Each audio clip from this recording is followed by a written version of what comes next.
दर्शन बन गया। इसलिए दुल्हन के दर्शन को दिया गया है ताकि उस बात को समझ सके। हालेलुया, दर्शन की बात को समझ सके। Praise the Lord. सो परमेश्वर आशीष दे हम सारे लोगों को कि हम दर्शन के हिस्सा है, हम दर्शन के अंदर पाए जाते हैं। क्योंकि चाहे 1150 मैसेज या 70 मैसेज भाई ब्रह्म प्रचार किया हो, उन सारा मैसेज का जो निष्कर्ष है वो टेंट विजन है, वो तंबू का दर्शन है। क्योंकि भाई ब्रह्म का जो मिनिस्ट्री था 1145 या 50 या 60 या 70 जो मैसेज उन्होंने प्रचार किया, वो तंबू के दर्शन के अंदर प्रचार किया, पूरा विश्व में जाके प्रचार किया। तब नबी कहता है ये जो विशाल तंबू तू देख रहा है, आमेन, ये तेरा मिनिस्ट्री है, ये तेरा 1170 या 72 मिनिस्ट्री है जो विशाल तंबू है। लेकिन वहां पे एक छोटी इमारत को तू देख रहा है, आमेन, जो दूसरा महान काल आने वाला है। और दूसरा महान काल के अंदर प्रेज़ द लॉर्ड एक भेदी का बुलाहट होगा, एक प्रेयर लाइन होगा, हालेलुया, उसे भी तू देख।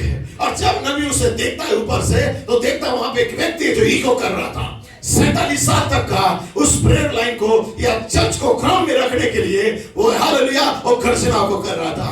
लेकिन उसके बाद नबी को दिखाया गया एक तीसरी महान ऋतु को, जहां पे आप और मैं थे, उस वेदी के अंदर, अर्थात उस छोटी इमारत के अंदर।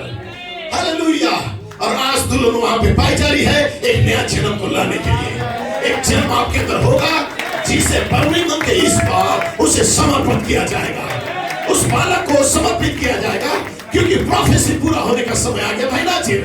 आप कह सकते ये प्रोफेसी पूरा होगा भैया कालेब, एवं प्रोफेसी पूरा होगा भैया आनंद, हालेलुया। क्योंकि ब्रदर ब्रुएन ने 3 प्रेज़ द लॉर्ड उस मुख्य स्वर को प्रचार किया था। पहला मुख्य स्वर एवं गुरदासपुर 5 धार का प्रदेश, दूसरा मुख्य स्वर मुंबई 11-11 वचन शरीर में आना एक स्त्री के साथ, हालेलुया, जिसने कहा मैं तेरी दासी हूं, तेरे वचन के अनुसार होने दे। लेकिन तीसरा मुख्य स्वर भारत 2023 में मात्र एक प्रोफेसी था जो ब्रदर ब्रुएन आके करते हैं। ये तीसरा महान मुख्य स्वर के समय आसमान में तारे दिखाई दे रहे हैं, एक लाइन में कन्या राशि दिखाई दे रहा है। मिडिल ईस्ट में लड़ाई हो रहे थे उस समय, एमन गाजा और इस्राएल के बीच में। तब कहा ये तीसरा महान मुख्य स्वर है जो शुरुआत कर दिया है। और उन्होंने क्या कहा है? मुख्य स्वर क्या है? सबसे महान मनुष्य बालक का जन्म का। और उस जगह में हमारा छोटा सा जो विचार को चेंज कर दिया, हम पुरुष बालक जो कहते थे वो चेंज करके एक मनुष्य बालक कह दिया, मेन चाइल्ड, हालेलुया। और जब मनुष्य बालक का मुख्य स्वर बजा रायपुर के अंदर, प्रेज़ द लॉर्ड, एक प्रोफेसी था, एक भविष्यवाणी था। और भविष्यवाणी का पूरा होने के लिए एक स्त्री को 3 प्रोसेस से गुजरना ही था, गर्भधारण, विकसित होना, एक जड़ को लेके आना था। और ये तीनों बातें ब्रदर ब्रुएन ने कहा कि गोल्डस्टोन और थर्ड टेबरनिकल और स्विट्जरलैंड के अंदर होगा। और ये 3 सेवकाई को करना था। उसके बाद बर्मिंघम के अंदर आके ब्रदर ब्रुएन ने नया जन्म को कैसे प्रचार किया कि दुल्हन अब इमारत के अंदर है। और जैसे दुल्हन इमारत के अंदर पहुंच गई, ये तीसरा मुख्य स्वर को, उस चाबी को घुमा दिया, खोल दिया, एक रास्ता उसे मिल गया। तीसरा मुख्य स्वर अब फुलफिल होने का समय आ गया, प्रकट होने का समय आ गया। इसलिए इमारत से एक रास्ता मिल गया ईस्टर्न गेट की ओर, पश्चिमी द्वार की ओर जाने के लिए, प्रेज़ द लॉर्ड। और जब दुल्हन वहां से निकलेगी, बर्मिंघम से निकलेगी या इमारत से निकलेगी, दुल्हन एक मनुष्य बालक के साथ आएगी। हालेलुया। लेकिन परमेश्वर ने तीसरा मुख्य स्वर 2023 में कहां घोषित किया था? तीसरा मुख्य स्वर किसे कहा था भाई? स्वयं दिल्ली को, हरियाणा को, झारखंड को, किसे कहा था? रायपुर। तो हम दिल्ली पूरा साल भर ढूंढे जगह, लेकिन परमेश्वर का योजना था कि तीसरा मुख्य स्वर को जो प्रोफेसी किया गया उसे पूरा करने के लिए बर्मिंघम की इमारत से निकल के मनुष्य बालक का जन्म रायपुर में आना होगा। यह था, यह परमेश्वर का योजना था। ये मतलब ब्रुएन मेरा नहीं, हम तो दिल्ली की ओर जा रहे थे, लेकिन परमेश्वर ने कहा तुम्हें रायपुर में मैं मिलूंगा। वह तीसरा मुख्य स्वर होगा, कीनोट होगा, मनुष्य बालक का जन्म का जो प्रोफेसी था वो फुलफिल होगा। इसलिए परमेश्वर ने रायपुर के अंदर लेके आया। रायपुर हम रहते हैं इसके लिए नहीं, लेकिन परमेश्वर का योजना था। राजा का शहर तो स्वयं दूत नीचे आ रहा है, इस बात को प्रमाणित करने के लिए कि मैं तुम्हारे अंदर जन्म को लूंगा, मैं तुम्हारे अंदर जन्म कर लूंगा। एक आवाज बन के तुम अपने लोगों के लिए ये तीसरे खिंचाव के समय में तुम बोलोगे अब हो जाएगा। ये 14वां साल एक बीज लेने का और बोने का साल है। आप अपने परिवार के लिए बीज को बोओगे। आप 14वें साल में आ चुके हो। क्या ये धन्य है छत्तीसगढ़, क्या ये धन्य है दुल्हन, क्या ये धन्य है इंडिया कि आज रायपुर के अंदर बीज बोने के टाइम में एक मुख्य स्वर को दे दिया। हालेलुया। आप बैठ सकते हैं, प्रेज़ द लॉर्ड। क्योंकि 2012 जैसे हमने बर्मिंघम, प्रेज़ द लॉर्ड, तो अन्य भाषा बीच में बोल देता हूं। आमेन।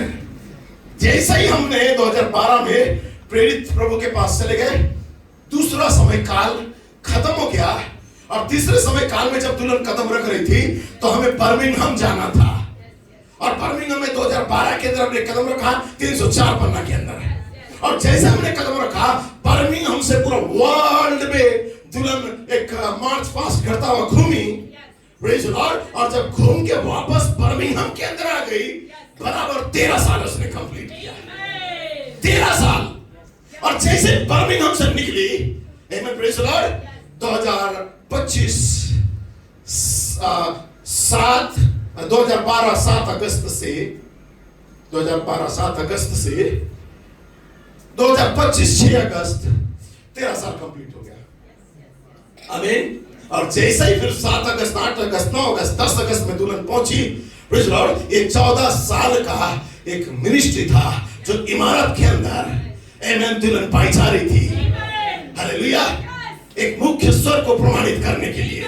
और जब दुल्हन वहां पे गई, एक 14वां साल था जो यूसुफ का छुटकारे का साल, यूसुफ का आमीन मुख्यमंत्री प्रधानमंत्री बनने का साल, या प्रधानमंत्री बन चुका था, उससे अपने भाइयों के सामने प्रकट होने का साल, प्रमाणित होने का साल कि तेरी मिनिस्ट्री जो 13 साल तक तूने किया, एक मुख्य स्वर का सेवकाई, वो अब प्रकट होने जा रहा है।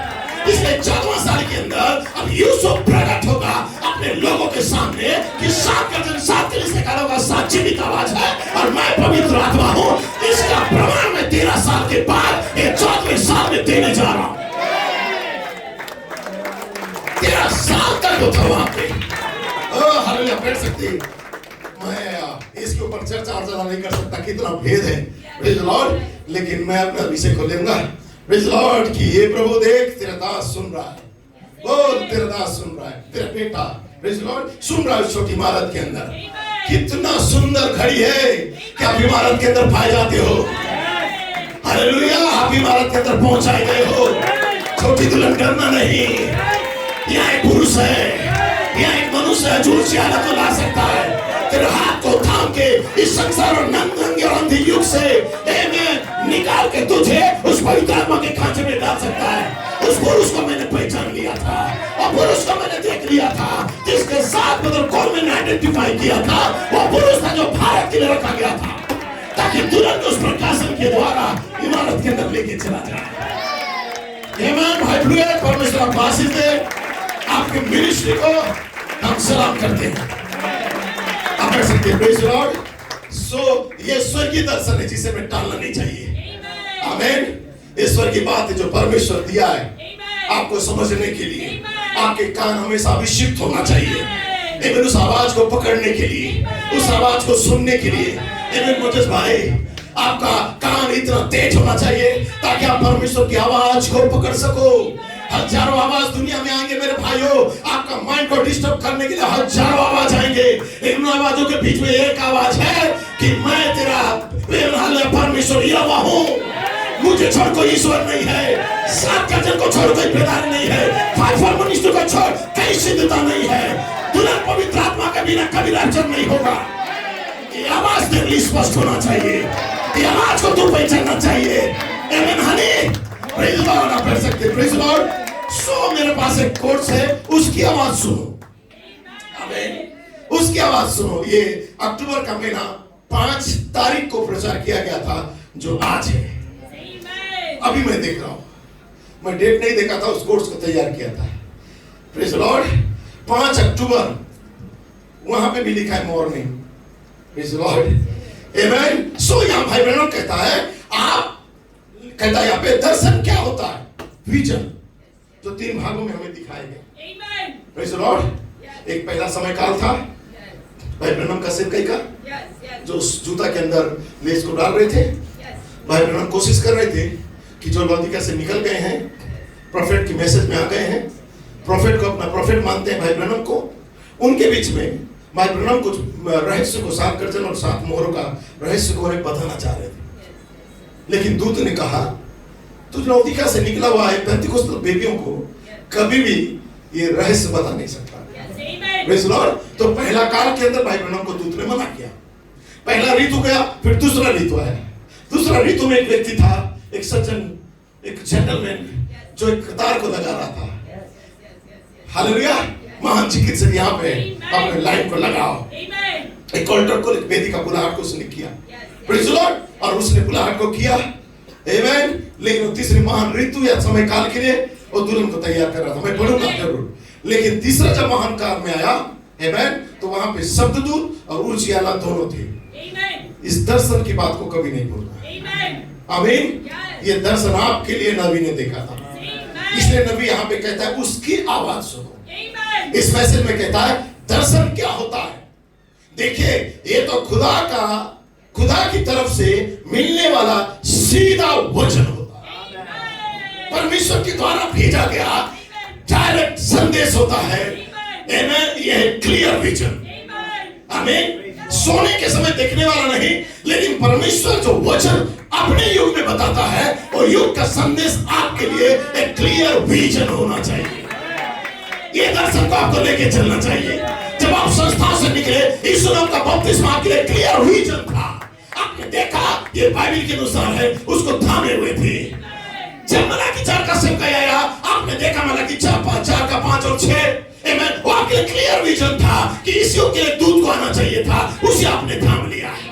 लेकिन जब आप मलाकी 4 का मैसेज के अंदर एक क्लियर विजन को देखे, एक प्रेरित ध्वनि आना था, तो 7 गर्जनों का प्रकाशन को लेके आपने उस क्लियर विजन का पकड़ लिया, उसके साथ आगे बढ़े। आमीन। सो क्लियर विजन जो दुल्हन को उस पवित्र आत्मा के खांचे में रखा गया, ये आपके लिए क्लियर विजन है। तो कहता है दर्शन क्या होता है। देखिए, ये तो खुदा की तरफ से मिलने वाला सीधा वचन होता है। Praise the Lord. इसलिए शर्मिंदा मत होना इस प्रकाशन के लिए। किताब का नाम है 7 जुलाई 1965। और तब यहाँ पे भाई ब्रनम कहते हैं दोस्तों, हम युगों के मनुष्यों के साथ नीचे आए, प्रेज़ द लॉर्ड, लेकिन हम बीता हुआ समय नहीं है, पर हमारा समय अब समाप्त हो चुका है। हर युगों से हम मनुष्य को लेके आए, और उससे वेस्ली, विलियम ब्रनम, लेकिन हर एक व्यक्ति का एक समय होता है, तो उसका समापन भी होता है। यदि पहला महान ऋतु का शुरुआत हुआ था, तो उसका भी समापन हुआ। दूसरा महान ऋतु का शुरुआत हुआ, उसका भी समापन हुआ। यदि तीसरा महान ऋतु का शुरुआत हुआ है, उसका भी एक दिन समापन होगा। और जब उसका समापन होगा, तो दुल्हन इमारत में नहीं रहेगी, दुल्हन मूल अवस्था में लौटाई जाएगी। क्या समझ पा रहे हैं? इसलिए यहाँ पे कहता है सब बीता हुआ समय है, पर हमारा समय समाप्त हो चुका है। इस पीढ़ी में उससे कभी भी शर्मिंदा ना होना। आमीन। पापी उलझन में आखिरी पीढ़ी जो कभी इस पृथ्वी पर होगी, ये पापी और व्यभिचारी और सभी दुर्गंध युक्त घावों से भरा हुआ लोग इस पीढ़ी में होंगे। सब कुछ जो सभ्य रहा असभ्य या अशोभनीय बन जाएगा। राष्ट्रीय राजनीति गंदगी हो जाएगा, राष्ट्र टूटने लगेंगे। जो अंतिम पीढ़ी है इसमें, जैसे कि अफ्रीका के जंगल में वापस सफारी शिकारी पर उन्हें एल्विस प्रेस्ली पेट भूने और उन लोगों को सुनने के लिए उनके पास उच्च शक्ति वाले रेडियो लेने पड़ते थे, जो रॉक एंड रोल और ट्विस्ट के साथ थे। मूल निवासी उन्हें साथ काम करते हुए देखने की कोशिश करते हुए अपना सिर हिलाते थे, अभिनय करते थे। मूल निवासी खड़े होते थे उन्हें देखने के लिए, क्योंकि आप देखते हैं कि पेट भूने और एल्विस प्रेस्ली और रिकी नेल्सन जैसे अमेरिकन, जो अमेरिकी भी नहीं है, वे लोग हैं, वे उस प्रकार के जैसे यहूदी नहीं है। लिखा यहाँ पे ये तो एक आत्मा है, और आत्मा केवल अमेरिका में नहीं। Praise the Lord. ये आत्मा जो रॉक एंड रोल की आत्मा है, जो आदिवासियों की आत्मा है, अफ्रीका के आदिवासी जंगल वाले की आत्मा, चिल्लाते नाचते हैं, गाते हैं, धम धम बजाते हैं, उनके अंदर बेदारी आता है। आमेन। बाजा बजने से होता है। ये अफ्रीका के लोग हैं, इनके अंदर जो आत्मा है, एल्विस प्रेस्ली या वहां के रॉक एंड रोल करने वाले का आत्मा उनके अंदर आया है। और ये केवल अफ्रीका और अमेरिका के अंदर नहीं, ये सारी दुनिया में फैल गई है। और उन्हें हर्मिगिदोन की लड़ाई में लाने के लिए, आमेन, उन्हें अंत में उस लड़ाई के अंदर धकेलने के लिए ये आत्मा उनके अंदर काम कर रहा है। वे इस तरह का कार्य करते हैं, चाहे वे किसी भी देश में से क्यों आते ना हो। और फिर सबसे पहले नाम लेते हैं ये आत्मा में, सबसे पहले अफ्रीका, फिर दूसरा नंबर भारत, फिर चाहे कहीं के भी हो वो अश्लीलता, और जो अश्लीलता पूरी पृथ्वी पर फैल गया है, केवल एक आदमी ने इसका शुरुआत किया, आमेन, और आज पूरी पृथ्वी में फैल चुका है। और ये आत्मा अफ्रीका और भारत के अंदर भी है। Praise the Lord. ये आधुनिक संगीत की आत्मा। Praise the Lord. मैं आगे बताऊंगा, प्रेज़ द लॉर्ड, लेकिन ध्यान से सुनना, तेरा दास सुन रहा है। तो क्या सुसमाचार और सर्वशक्तिमान परमेश्वर की शक्ति दुनिया भर में फैल गई है? यदि वो फैल सकता है तो परमेश्वर की शक्ति भी फैलेगा।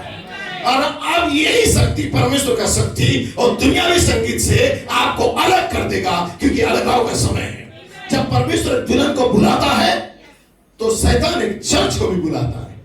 परमेश्वर दुल्हन को लेता है, लेकिन शैतान पूरे कलीसिया को अपने कंट्रोल में लेता है, आमेन। तो उस कलीसिया के अंदर जो दुल्हन होती है उससे बाहर आ जाती है, आमेन, और परमेश्वर की आवाज को सुनती है। क्योंकि सबोपदेश 3:1 में लिखा है, हर एक बात का एक समय होता है, जो आकाश के नीचे हर एक काम का एक अवसर होता है। Praise the Lord. जैसे कि भजन संहिता 105:4 से मैं 22 पढ़ना चाहता हूं। यहाँ पे लिखा हुआ है, यहोवा और उसकी सामर्थ को खोजो इस पापी दुनिया में। जवान बच्चों का समझ रहे हो, यहोवा और उसकी सामर्थ को खोजो और उसके दर्शन का लगातार खोजी बने रहो। जो विजन तुम्हें दिया गया है, उस टेंट विजन, उस लिटिल बिल्डिंग का जो विजन था, उसकी खोज में लगे रहो, उसके साथ बने रहो, क्योंकि वही आपका सुरक्षा है। लिखा है, मनुष्य विपत्ति से जो बचना चाहता है, आमेन, हालेलुया, केवल एक ही स्थान है जहां बच सकता है, गर्जनों का गुप्त स्थान। आज लोग कहते हैं कि कोई 5-4 मिनिस्ट्री नहीं है, कोई थंडर नहीं है। थंडर नहीं तो उसका रैप्चर नहीं है, 5-4 मिनिस्ट्री नहीं तो उसका परफेक्शन नहीं है। लोग समझ नहीं सकते। मेरे भाइयों सुन रहे हैं, लोग कहते हैं 5-4 मिनिस्ट्री नहीं है, नबी के बाद कोई नहीं है। अरे नबी का ही सुनना है, और नबी ही कहता है कि दुल्हन का उठाए जाने से पहले 5 प्रकार का सेवक होंगे जो दुल्हन को सिद्ध करेंगे। हालेलुया। तो नबी ही इशारा कर रहा है, आमेन, कि ये कलीसिया को तैयार करेगा। तो नबी के द्वारा दिया गया श्रृंगार का सामान को हम कैसे ठुकरा सकते हैं? नबी ने पोशाक दिया है, आमेन, ताकि दुल्हन इसे तैयार हो जाओ, पहनो, तो तुम उसके समान बन जाते हो। जो एक व्यक्ति, प्रेज़ द लॉर्ड, उस शादी घर में तो आया, लेकिन विवाह का वस्त्र नहीं पहना था। Praise the Lord. उसे विवाह का वस्त्र नहीं चाहिए था। अरे मेरे को राजा इनवाइट किया है, वस्त्र पहनो ना पहनो, ये क्या कर्मचारी मेरे को एक वस्त्र ला के दिया है जो मेरे को फिट नहीं बैठ रहा है। राजा का बेटा का शादी है, मैं जींस में जाऊंगा, टी शर्ट में जाऊंगा, वुडलैंड का जूता पहन के जाऊंगा, और निकल गया। लेकिन उसे चाहिए था इनविटेशन के साथ साथ, एक बुलावा के साथ साथ दिया गया पोशाक को धारण कर। इनविटेशन विलियम ब्रनम ने दिया, पूरा वर्ल्ड में 7 बार चक्कर काट के 7 मोहरों को प्रचार किया, गर्जनों को प्रचार किया, इनविटेशन दिया लड़का के द्वारा। लेकिन उसके बाद तुम्हें उस जगह में रहने के लिए, उस इमारत में तुम्हें रहना है, तो तुम्हारे लिए एक वस्त्र दिया गया। वो वस्त्र कोई और नहीं है, 5-4 मिनिस्ट्री है, जो परमेश्वर का वस्त्र है। ये उपयोग किया हुआ वस्त्र है, ये सेकंड हैंड रॉब है। जो एलिया में था वो एलिशा के पास आया, जो नबी के अंदर था वही प्रकाशन, वही बेदारी 5-4 मिनिस्ट्री के अंदर आ गया।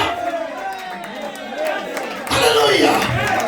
और आप कह सकते हैं लोगों को कुछ भी समझ में नहीं आता है, आमेन, क्योंकि वस्त्र के साथ आपको रहना है। और भाई ब्रनम ने कहा है 5 निश्चित पहचान और अनुग्रह का संदेश में उसका वस्त्र 5 प्रकार का सेवकाई है। तो नबी कलीसिया को वस्त्र दे रहा है, ताकि इस वस्त्र को पहनो, दुल्हन बनो और इमारत के अंदर पाए जाओ, ताकि वो बेदी में आपका दूल्हा आपसे मिलने के लिए आए। देखो दूल्हा आता है, लेकिन तुम्हारे पास कपड़ा होना चाहिए, नहीं तो तेल लेने चले जाओगे। शिक्षण वाले भाइयों, आप बैठ सकते, दुल्हन उस समय नहीं बांटेगी अपना वस्त्र को। हालेलुया, बैठ सकते। सो मैं कंटिन्यू करना चाहता हूं। यहोवा और उसकी सामर्थ को खोजो, उसके दर्शन का लगातार खोजी बने रहो। क्या तैयार हो खोजी बने रहने के लिए? तो कलीसिया ने कहा हमें उसके लगातार खोजी बने रहो, दर्शन का खोजी बने रहो, उसके आश्चर्य कर्म को याद करो, उसके चमत्कार और निर्णय को स्मरण करो। हे उसके दास इब्राहिम का वंश, हे याकूब की संतान, तुम तो उसके चुने हुए हो। वही हमारा परमेश्वर यहोवा है, पृथ्वी भर में उसका निर्णय होता है। वो अपनी वाचा को हमेशा याद रखता आया है। वही वचन है तो उसने हजारों पीढ़ियों के लिए ठहराया था। वही वाचा है जो उसने इब्राहिम से बांधा और उसके विषय में उसने इसहाक से शपथ खाया। उसी को उसने याकूब के लिए भी दी करके रख दिया और इस्राएल के लिए ये कहकर सदा की वाचा करके दृढ़ किया कि मैं कनान देश को तुझी को दूंगा। सिर लगा दिया, मैं कनान देश तुझको दूंगा, वो हिस्से में तेरा निज भाग होगा। उस समय तो गिनती में थोड़े थे, वरन बहुत ही थोड़े, और उस देश में गुलामी में चले गए। कोई बता सकता है कितने लोग गए थे गुलामी में? कोई थोड़ा इस आवाज स्पष्ट नहीं आ रहा है। 70। God bless you. Amen. So वो तो कनान देश में, लेकिन उस देश में वो परदेशियों का थे, गिनती में थोड़े थे। 70 लोग गुलामी में थे। एक जाति से दूसरी जाति में, एक राज्य से दूसरे राज्य में फिरते रहे, परंतु उसने किसी मनुष्य को उन पर अंधेर करने नहीं दिया। वो राजाओं को उनके निमित्त ये धमकी देता था कि मेरे अभिषिक्त पुरुषों को मत छूना और मेरे नबियों का कभी हानि मत पहुंचाना। फिर उसने उस देश में अकाल भेजा और अन्न के सब आधार को दूर कर दिया। Praise the Lord. और उसने यूसुफ नाम एक पुरुष को उनसे पहले भेजा। यूसुफ, जोसेफ, हालेलुया, जो दास होने के लिए बेचा गया। लोगों ने उसके पैरों में बेड़िया भी डाल दिया, उसे दुख भी हुआ, उसे लोहे की सांकलों में जकड़ भी लिया लोगों ने। जब तक कि उसकी बात पूरी नहीं हुई, परमेश्वर की बात, तब तक परमेश्वर यूसुफ को अपने वचन की कसौटी पे कसता रहा, तैयार करता रहा। 13 साल का उस परीक्षा के अंदर या 14 साल का उस परीक्षा के अंदर यूसुफ कैद से सामर्थ की ओर, आमीन, उसे परखता रहा। तब राजा ने दूत भेजकर उसे निकलवा लिया और देश देश के लोगों के स्वामी ने उसके बंधन को खुलवा दिए। उसने उसको अपने भवन का प्रधानमंत्री बना दिया और पूरी संपत्ति का अधिकारी उसे ठहरा दिया, क्योंकि वह उसके हाकिमों को अपनी इच्छा के अनुसार कैद करे और पुरनियों को ज्ञान सिखाए। यूसुफ का कैद से आजादी तक का ये 14 साल का सेवकाई का सफर, आमीन। तो यूसुफ अपने भाइयों से सताया गया, कैद में डाला गया। पोतीफर की वाइफ उसको गलत इल्जाम लगाई, आमीन, उसे जेल के अंदर डलवाई, आमीन। वहां पे उसे बहुत ही तकलीफ होता था, लेकिन वचन की कसौटी में कसा जा रहा था। वो स्वप्न देखने वाला था, वो विजन उसके पास क्लियर था। आसमान और धरती को उसने देखा था, उसने फूलों को झुकता हुआ देखा था, उसने चांद और तारे को और सूर्य को उसके सामने नतमस्तक करता हुआ देखा था। अर्थात उसकी मिनिस्ट्री, हालेलुया, अब परमेश्वर प्रमाणित करने जा रही थी। यूसुफ सिद्धता का सेवकाई, ये याकूब के अनुग्रह का नहीं था, ये यूसुफ सिद्धता का सेवकाई था। इन्हें जो प्रमाणित होने वाला था, जिस दुल्हन को सबसे कमजोर कहा जाता है, बस उसे तीसरे खिंचाव के साथ जुड़ने देना। ये सबसे जो कमजोर है, ये बलवान बन के निकलेगी। हालेलुया। ये ब्रह्म ने कहा है, तीसरा खिंचाव weak one, third pull weak one, एक सबसे कमजोर व्यक्ति के लिए third pull angel of the Lord. ये परमेश्वर का दूत है जो सबसे कमजोर को ताकतवर बनाता है। हालेलुया। बैठ सकते, मैं कितना आनंदित हूँ उस जगह में जाने के लिए जो हजारों सालों से मैं जी नहीं पा रहा था, लेकिन इमारत के अंदर में जाते ही मेरा संक्रमित खत्म हो गया है और मुझे परमेश्वर बदला है और आप और मैं ये देखने वाले हैं। हालेलुया। एक लंगड़ा व्यक्ति वहां गया, और क्या अपेक्षा में था, बैठ सकते, ये कोई चमत्कार से कम नहीं है, आमीन सिस्टर, ये कोई चमत्कार से कम नहीं है। कोई आदमी बैसाखी से जा रहा है और वहां बैसाखी छोड़ के वो चलता हुआ आ रहा है। कोई व्हीलचेयर में जा रहा है और चिल्लाता हुआ निकल रहा है। ये मात्र एक विजन था भाई ब्रह्म का। ये घटना नहीं घटा था उस समय, ये विजन था। लेकिन नबी कहता है ये विजन कब पूरा होगा? मैं तुझे इमारत में मिलूंगा, जब तीसरा महान काल होगा, जब दुल्हन का मिनिस्ट्री होगा, संक्रमित जाएगा, मुड़ वापस आएगा। हालेलुया। सब मैं विश्वास करता हूं ऐसा होने जा रहा है। आप बैठ सकते हैं, प्रेज़ द लॉर्ड। और यही चीज यूसुफ के साथ हुआ था। Praise the Lord. 14 साल तक परमेश्वर यही काम किया। और ब्रदर कोलमैन यहाँ पे कहता है, प्रेज द लॉर्ड, लिखा है तुम्हारा मतलब है मेरे पास अभी 2001 में एक नई फसल होंगे। आमीन। ये कलीसिया वह करेगी जो भाई ब्रनम ने कहा था कि वो करेगी, परंतु तुम ये कैसे करोगे? बिना बीज का। इसलिए दुल्हन के पास बीज होना चाहिए। अगर तुम्हारे पास बीज है भी, तो तुम क्या करोगे अगर तुम इसे मांगते नहीं? 14 वर्ष तक इसे दिया गया और उन्होंने उसे चाहा भी नहीं। उन्होंने इस प्रेरणा से मुंह को फेर दिया। कठोर, कठिन, परंतु अब एक नई फसल आ रही है। 2012 से लेके लोगों ने ठुकराया इस मैसेज को, इस प्रेरणा को। 304 पन्ना पवित्र आत्मा का मन चाहा जीवन जिया, लेकिन जैसे ही 13 साल कंप्लीट हुआ, 14वां साल आया, कहता है कि यहाँ पे तुम्हारे पास नई फसल होनी चाहिए, एक बीज। आमीन, हालेलुया। और यही चीज तो मैं यहाँ पे पढ़ रहा था। Praise Lord. उसने अपने भाइयों को कहता है लो बीज और बो, अपने अपने लिए बो, अपने परिवार के लिए, क्योंकि 7 सुकाल था, 7 अकाल था। जब यही चीज यूसुफ ने देखा, वहां का राजा उसके प्रति इंप्रेस हो गया। आमीन। उस राजा ने उससे कहा इसे आजाद कर दो। प्रेज लॉर्ड, इसे आजाद कर दो, क्योंकि ये इसके समान कोई व्यक्ति नहीं है। ये जो परमेश्वर का दर्शन को देखता है, ये जो बताता है, ये हकीकत होने जा रहा है। कि उसने राजा को कहा कि राजा तेरा जो 7 साल होगा बहुत ही सुकाल होगा, 7 साल अकाल होगा, और 7 14 साल का एक कहीं होगा। और जब 7 साल सुकाल होगा, उस समय तू 5 अंश लेके अपने भंडार में भरते जाना, ताकि अकाल के समय वो 5 अंश काम आ जाए। हालेलुया। और तब लोगों ने उसकी बात को मानी और 5 अंश एक्स्ट्रा देने लगे, ताकि अकाल के समय वही 5वां अंश लोगों के सामने काम आ जाए। तब राजा ने उसकी बात मान के सारा काम को किया, और जैसे ही 13 साल कंप्लीट हुआ और 14वें साल आया, जो अंतिम साल था अकाल का, उस साल में कनान से उसके भाई लोग भी आ गए, या परदेसी होकर उसके भाई लोग भी उसके पास आए। आमीन। बहुत ही कम लोग गए थे। याकूब के जो 11 भाई बेटा थे, वहां पे गए थे। और तब यूसुफ अपने भाइयों को पहचान लिया और भाइयों को कहता है कि मैं यूसुफ तुम्हारा भाई हूं। आमीन। तुमने मुझे बेच दिया था, लेकिन कोई बात नहीं, तुम्हारा गलती नहीं है। ये परमेश्वर का योजना था कि मैं इस कंडीशन में यहाँ पे आऊं और मेरे आने के द्वारा तुम्हें अच्छा भोजन मिले।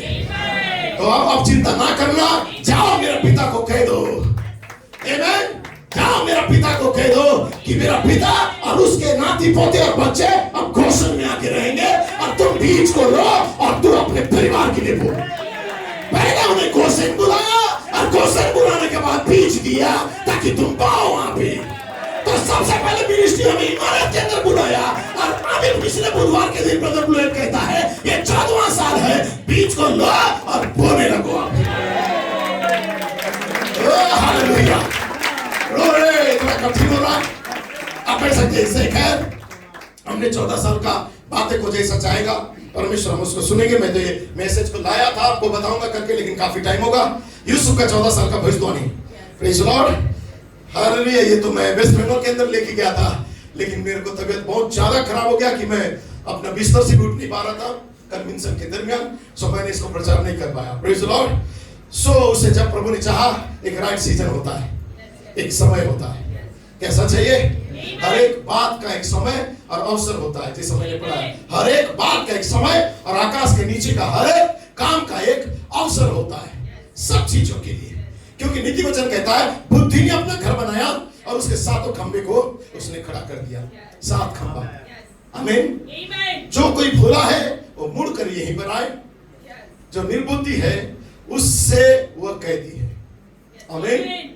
बुद्धिमान और ज्ञानवान इस 7 खंबे को समझ नहीं पाएंगे। आमीन। लेकिन जो भोले हैं, सीधे साधे हैं, प्रेज लॉर्ड, वही पकड़ लेते हैं सब कुछ। इसने ज्ञानवानों से छिपा दिया, बालकों पर प्रकट कर दिया। जो दुनिया में मूर्ख कहलाते थे, उन्हें परमेश्वर बुद्धिमान बना दिया। उनके पास 7 गर्जनों का मैसेज आया, उनके पास 7 खंबे को लेके आया। ये 7 खंबे में ही एक घर बना हुआ है, उस इमारत के अंदर आपको बुलाया गया। अब भाई ब्लूएट क्या कहता है? 1 अक्टूबर के दिन उन्होंने कहा छोटी इमारत में 13 सालों से हम 7 अगस्त 2012 से 6 अगस्त 2025 तक हमने 13 साल को कंप्लीट किया। तो जैसे हमने बर्मिंघम में कदम रखा, हमने 14 साल में प्रवेश कदम रख दिया था 7 तारीख से। छोटी इमारत में रहने का 14वां साल था। जीवन के समय के 13 साल जुलाई के तेज सूर्य में और अंतिम वारिस के साथ में हमें जो वचन के स्वरूप में रूप को धारण करने के लिए बिल्कुल सिद्ध अवस्था है। तो इस साल जो 7 अगस्त को हमने 14वें साल में कदम को उठाया, जो यूसुफ की सिद्धता की भविष्यवाणी का, प्रेज लॉर्ड, ये 14वां साल था। Praise Lord. भाई प्लूएट कहता है हमने यूसुफ की सिद्धता का भविष्यवाणी का 14वां साल में हमने कदम को उठाया इसे पूरा करने के लिए। और मुझे भाई कोलमिन का वो परिच्छेद याद आता है जो इसके अंदर उन्होंने बोला है कि तुम्हारे लिए यहां पे बीज है और तुम तीसरे चरण में भूमि में इसे बो। भाई कोलमिन का एक कोट से, जो कि वास्तव में हमारा तीसरा महान ऋतु है।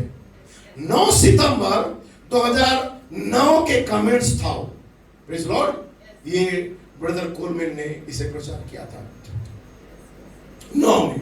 Praise Lord. किताब का नाम है तुम्हारे लिए बीज है इसे बो। 88 में भी उन्होंने बोला था और उसके बाद 9 में बोला। ये 9 और 9 और 9 है। 9 सितंबर 2009 999। तो आज रात भाई कहते हैं, तो आज रात क्या हम समझते हैं कि तीसरे चरण में, भाई यहाँ पे एक कोष्टक देते हैं, हम ये कहें छोटी इमारत में क्या होने वाला है? यूसुफ सिद्धता का बीज तुम्हारे पवित्र आत्मा की भूमि में बोया जाना है ताकि तुम में वचन का स्वरूप आ जाए। वो बीज क्या है? मैं पवित्र आत्मा। बाइबल कहता है ये आपके पवित्र आत्मा के हृदय में बोया गया है। Praise Lord. वचन का स्वरूप आप में बनाया गया है। वह चौथी नींव थी, वहां से 7 खंबे निकाले, वे खंबे नींव का हिस्सा थी और बुद्धि ने अपने 7 खंबों को गाड़ दिया और उसने अपना घर को बना लिया। वो दैविक प्रेम के लिए तैयार है। आपके 7 गर्जन के घर में निवास करने के लिए यहोवा तैयार है। ओह माय गॉड, हम कितने दूर आ चुके हैं मेरे प्रियो। उसका अनुग्रह हमें इतनी दूर तक लेके आया है। संपूर्ण मार्ग में ध्यान रखना, उन्होंने कहा ये तीसरा चरण में, तीसरे महान ऋतु में हम यूसुफ की सिद्धता का बीज को बोया जाना है। इस ऋतु में प्रेज लॉर्ड, भाई ब्लूएड इशारा करते हैं, प्रेज लॉर्ड, भाई ब्लूएड इशारा करते हैं, इस ऋतु में नहीं, इस ऋतु में नहीं। Praise Lord. ब्रदर ब्रैनम का या ब्रदर कोलमैन का जो ऋतु था, वो कहता है इशारा करते हैं, कहते हैं इस ऋतु में नहीं, लेकिन भाई ब्लूएड इशारा करते हैं तीसरा ऋतु के अंदर जहां पे छोटी इमारत है। और जब तक वो यूसुफ सिद्धता का बीज आपको पुनरुत्थान और एक आत्मिक पुनरुत्थान के लिए नहीं बुलाता है, तब तक कोई नया जन्म आपके अंदर नहीं होगा। इसलिए यह बात प्रेरित ने 2009 में आपकी सेवकाई के, अपनी सेवकाई के अंत में कही थी। फिर भी कोई नया जन्म नहीं। आमीन। आप देखते हैं, बस परिच्छेद को समाप्त करते हुए भाई कहता है यूसुफ सिद्धता का बीज आपके पवित्र आत्मा की भूमि में बोया जाना है ताकि आप में वचन का स्वरूप आ जाए। फिर उसे लेपालक पन देकर यूसुफ का 7 रंगों वाला मेघ धनुष का वस्त्र आपको दिया जाएगा। परमेश्वर का लेपालक पुत्र आगे आएंगे इस छोटी सी इमारत से। इसी तरह आप बाहर जाएंगे आदर की स्थिति में, संपूर्ण कहे हुए वचन के साथ, क्योंकि वहां उसने आप पर एक नया नाम को लिखा था। ये वही, यह भी वहां पूरा हो रहा है। कब? 14 साल के बाद। जैसे कि मैंने कहा, हमारा 14वां वर्ष अब शुरू हो गया है। जब हम बर्मिंघम से वापस लौटे, फिर पूरी बात को समझने के लिए वहां पर एक दर्शन को आना था। वो एक परिच्छेद था जो ब्रदर मैथ्यू किंग ने इस बात को उठाया था, उस परिच्छेद को, कि 14 साल समझने के लिए मैथ्यू किंग ने एक परिच्छेद को उठाया था। और मैथ्यू किंग ने जो परिच्छेद उठाया था वो ये था कि उस माइकल एंजेलो जो उस मूर्त को बनाता है मोजेस का, उसे कितने वर्ष लग गए उसे बनाने के लिए, लेकिन जिस मूर्ति को बनाता था लास्ट में मूर्ति को इतना बना दिया, ऐसा लगा कि मानो कोई बोलने वाला मनुष्य है और चिल्लाते हुए कहा आखिरी में, अब तू बोल। ये भाई ब्रैनम का कोट से जो मैथ्यू किंग ने उठाया था। तो उस कोर्स को मैं बाद में पढ़ूंगा, लेकिन मैं उसको केवल शब्दों के साथ जहां पे जमने लग रहा है उधर मैं आपको बताना चाहता हूं। लेकिन और एक टिप्पणी है ब्रदर ब्लूएट का, उसे पढ़ना चाहता हूं, जो 1 अक्टूबर को उन्होंने कहा है, बुधवार के दिन लिखा है, क्या तुम तैयार हो? कि उस दैविक प्रेम का अभिषेक आपके ऊपर हो, तुम उन्हें दिखाओ कि वहां क्या कर रहा था। भाई कोलमैन कहते हैं, और वे अब भी प्रतीक्षा कर रहे हैं, अब भी प्रतीक्षा लोग कर रहे हैं कि वे थंडर अपनी आवाज उस समूह में प्रकट करें। ओ वे तो पहले ही गर्जना कर चुका है। मैं चाहता हूं कि तुम ध्यान दो, हर एक बात का एक समय और एक ऋतु होता है, उसकी एक शुरुआत होती है और उसका अंत भी होता है।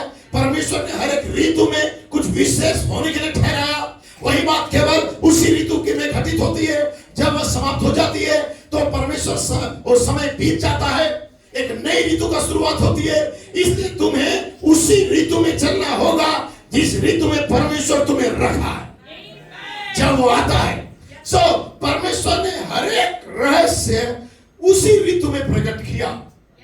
ब्रदर ब्लेड उस पहले महान काल को दिखाते हैं, जो भाई ब्राह्मण का मिनिस्ट्री था, उसको दिखाते और कहते हैं कि प्रेज़ लॉर्ड, उस पहले महान काल की ओर संकेत करते हुए भाई ब्लेड कहते हैं, इस ऋतु में परमेश्वर सारी बातों को प्रकट किया, लेकिन वो ऋतु समाप्त हो गया। हालांकि 4 चले गए तो ऋतु समाप्त हो गया। फिर ईको का ऋतु आया, जो प्रतिध्वनि निकल कर आया, जो 7 गर्जनाओं का प्रचार को करे, कलीसियाओं के बीच में ईको करे, ताकि हम उस ऑल्टर से निकलकर, उस पवित्र उस वेदी से निकलकर हम उस पंक्ति या लाइन में आ जाए, ट्रैक में आ जाए, क्रम में आ जाए। तब भाई ब्लूएड इशारा करते हैं, ये था प्रेम प्रतिध्वनि ब्रदर कोलमैन का उस सेवकाई का समय, जो लोगों को ट्रैक में रख रहा था। भाई ब्रह्म का दर्शन, लेकिन उस ऋतु का भी शुरुआत हुआ लगभग 74 में, और 2012 के अंदर ऋतु समाप्त हो गया। सही है? और जब उसका अंत आ गया, वो कार्य भी समाप्त हो गया। अब एक और ऋतु को होना था। अब ब्रदर ब्लेड इशारा करते हैं तीसरी महान काल की ओर, उस तंबू की, उस इमारत की सिरके की ओर। ये रहता तो कितना अच्छा हो जाता। आमेन। सो मैं टेक्नीशियन को नहीं बोल पाया था, कोई बात नहीं, लेकिन आप समझ रहे हैं। Praise Lord. सो अब एक ऋतु को शुरुआत होना था, तब ब्रदर ब्लूएड तीसरे महान काल की ओर इशारा करते, और उस ऋतु की भी एक शुरुआत आती है, और ऋतु भी एक दिन समाप्त हो जाएगा। और तुम्हें उस ऋतु में प्रवेश करना होगा, इमारत के अंदर। आमीन। क्योंकि तुम्हारा ऋतु है। क्योंकि जब आधी रात को धूम मची, आवाज आया कि देखो दूल्हा आ रहा है, तो 2 प्रकार के लोग वहां पे थे। एक मूर्ख कन्या थी और एक सुबुद्धि कन्या थी, और सुबुद्धि कन्या के पास तेल था। आमीन। उस ऋतु का, उस महान समय का प्रकाशन उनके पास था। लेकिन जो 5 निर्बुद्धि थी, वो केवल प्रॉफिट बोलती थी। लेकिन जब वो महान ऋतु के अंदर एंट्री करने का समय आया, हालेलुया, वो इमारत के अंदर जा नहीं पाई, रास्ते में ही रुक गई। लिखा है वहां पे, वो अंदर जा नहीं पाए और दरवाजा बंद हो गया। तीसरे ऋतु के अंदर वो पहुंच नहीं पाएगा, बैठ सकते, वो पहुंच नहीं पाए। तब वो तेल लेने वाले, प्रेज़ लॉर्ड, वो उस 5 सुबुद्धि कन्या को कहते हैं, हे बहनों, हम तुम्हारे साथ इतना दिन संगति किए, अब तो तुम्हारा तेल में से हमें दे दो। उन्होंने कहा, अब हम इस संदेश को शेयर नहीं करेंगे, हमने 13-14 साल तक का शेयर किया, अब समय समाप्त हो चुका है, ये रेवलेशन को हम शेयर नहीं कर सकते, ये मेरे लिए है, हालेलुया, जो मुझे इमारत के अंदर लेके गया है। नो कॉम्प्रोमाइज, अब शेयरिंग नहीं होगा, हालेलुया, अब लोगों को बार-बार मशवरा नहीं दिया जाएगा, अब समय समाप्त हो चुका है, अब तुरंत अपने आप को तैयार कर रही है उस इमारत के अंदर जाने के लिए। हालेलुया, अब टाइम नहीं रहा, क्योंकि सुबुद्धि जो कन्या थी और परफेक्शन में आ गई, उनके पास एक्स्ट्रा ऑयल था, उनके पास समय का प्रकाशन था, और छोटी इमारत के अंदर चली गई। उन्हें अब गॉसिप का समय नहीं है, वो केवल अपने आप को तैयार कर रही है इमारत के अंदर खुदा से मिलने के लिए। हालेलुया, बैठ सकते। ब्रदर ब्लेड कहता है, जब तीसरा महान ऋतु का समय आता है, एक दिन उसका समापन जरूर होगा, लेकिन तुम्हें उस ऋतु में प्रवेश करना होगा। और जब तुम वहां पे प्रवेश करोगे तो तुम उसमें ब्लेसिंग पाओगे, वरना तुम मूर्ख कुंवारी बन जाओगे। ब्रदर ब्लेड कहता है, तब तुम मूर्ख कुंवारी बनोगे जब तीसरा महान ऋतु, जो आपका ऋतु है, आपके लिए दिया गया है, उस ऋतु में यदि आप प्रवेश नहीं करोगे, आप मूर्ख कुंवारी के समान बाहर रहोगे और इस प्रकाशन को खोजने के लिए इसके पास उसके पास जाके केवल माइंड को खराब करते रहोगे।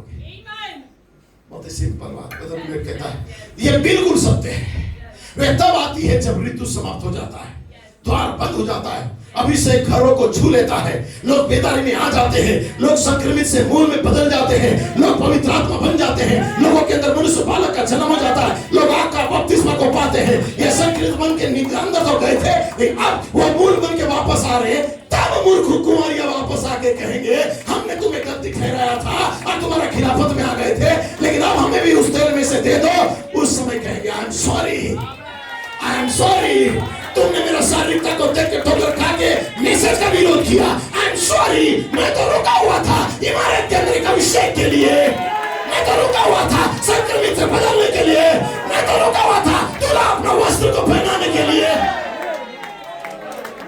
तुम तो चले गए थे घोषित करने के लिए, तेल ढूंढने के लिए कहीं और चले गए थे, यहाँ पे हमको नहीं मिल रहा है, दूसरी जगह मिलेगा, जाओ। लेकिन हालेलुया ये कहता है उस समय देर हो गया रहेगा। आप बैठ सकते, जब आती है और दोबारा बोलती है कि हे प्रभु, ये मेरे भाइयों, प्रेज़ द लॉर्ड, वो कहता है ऋतु समाप्त हो जाती है, द्वार बंद हो जाता है, अभिषेक घरों को छूने लगता है, आपका बपतिस्मा कलीसिया में आ जाता है। उसके बाद भी आके कहती है हमें अपना तेल दे दो। जब दुल्हन इमारत से निकल जाएगी, उसके बाद तेल मांगने से मिलेगा नहीं। प्रेज़ द लॉर्ड, जब तुम्हें चाहिए था तुम्हें अंदर आना था।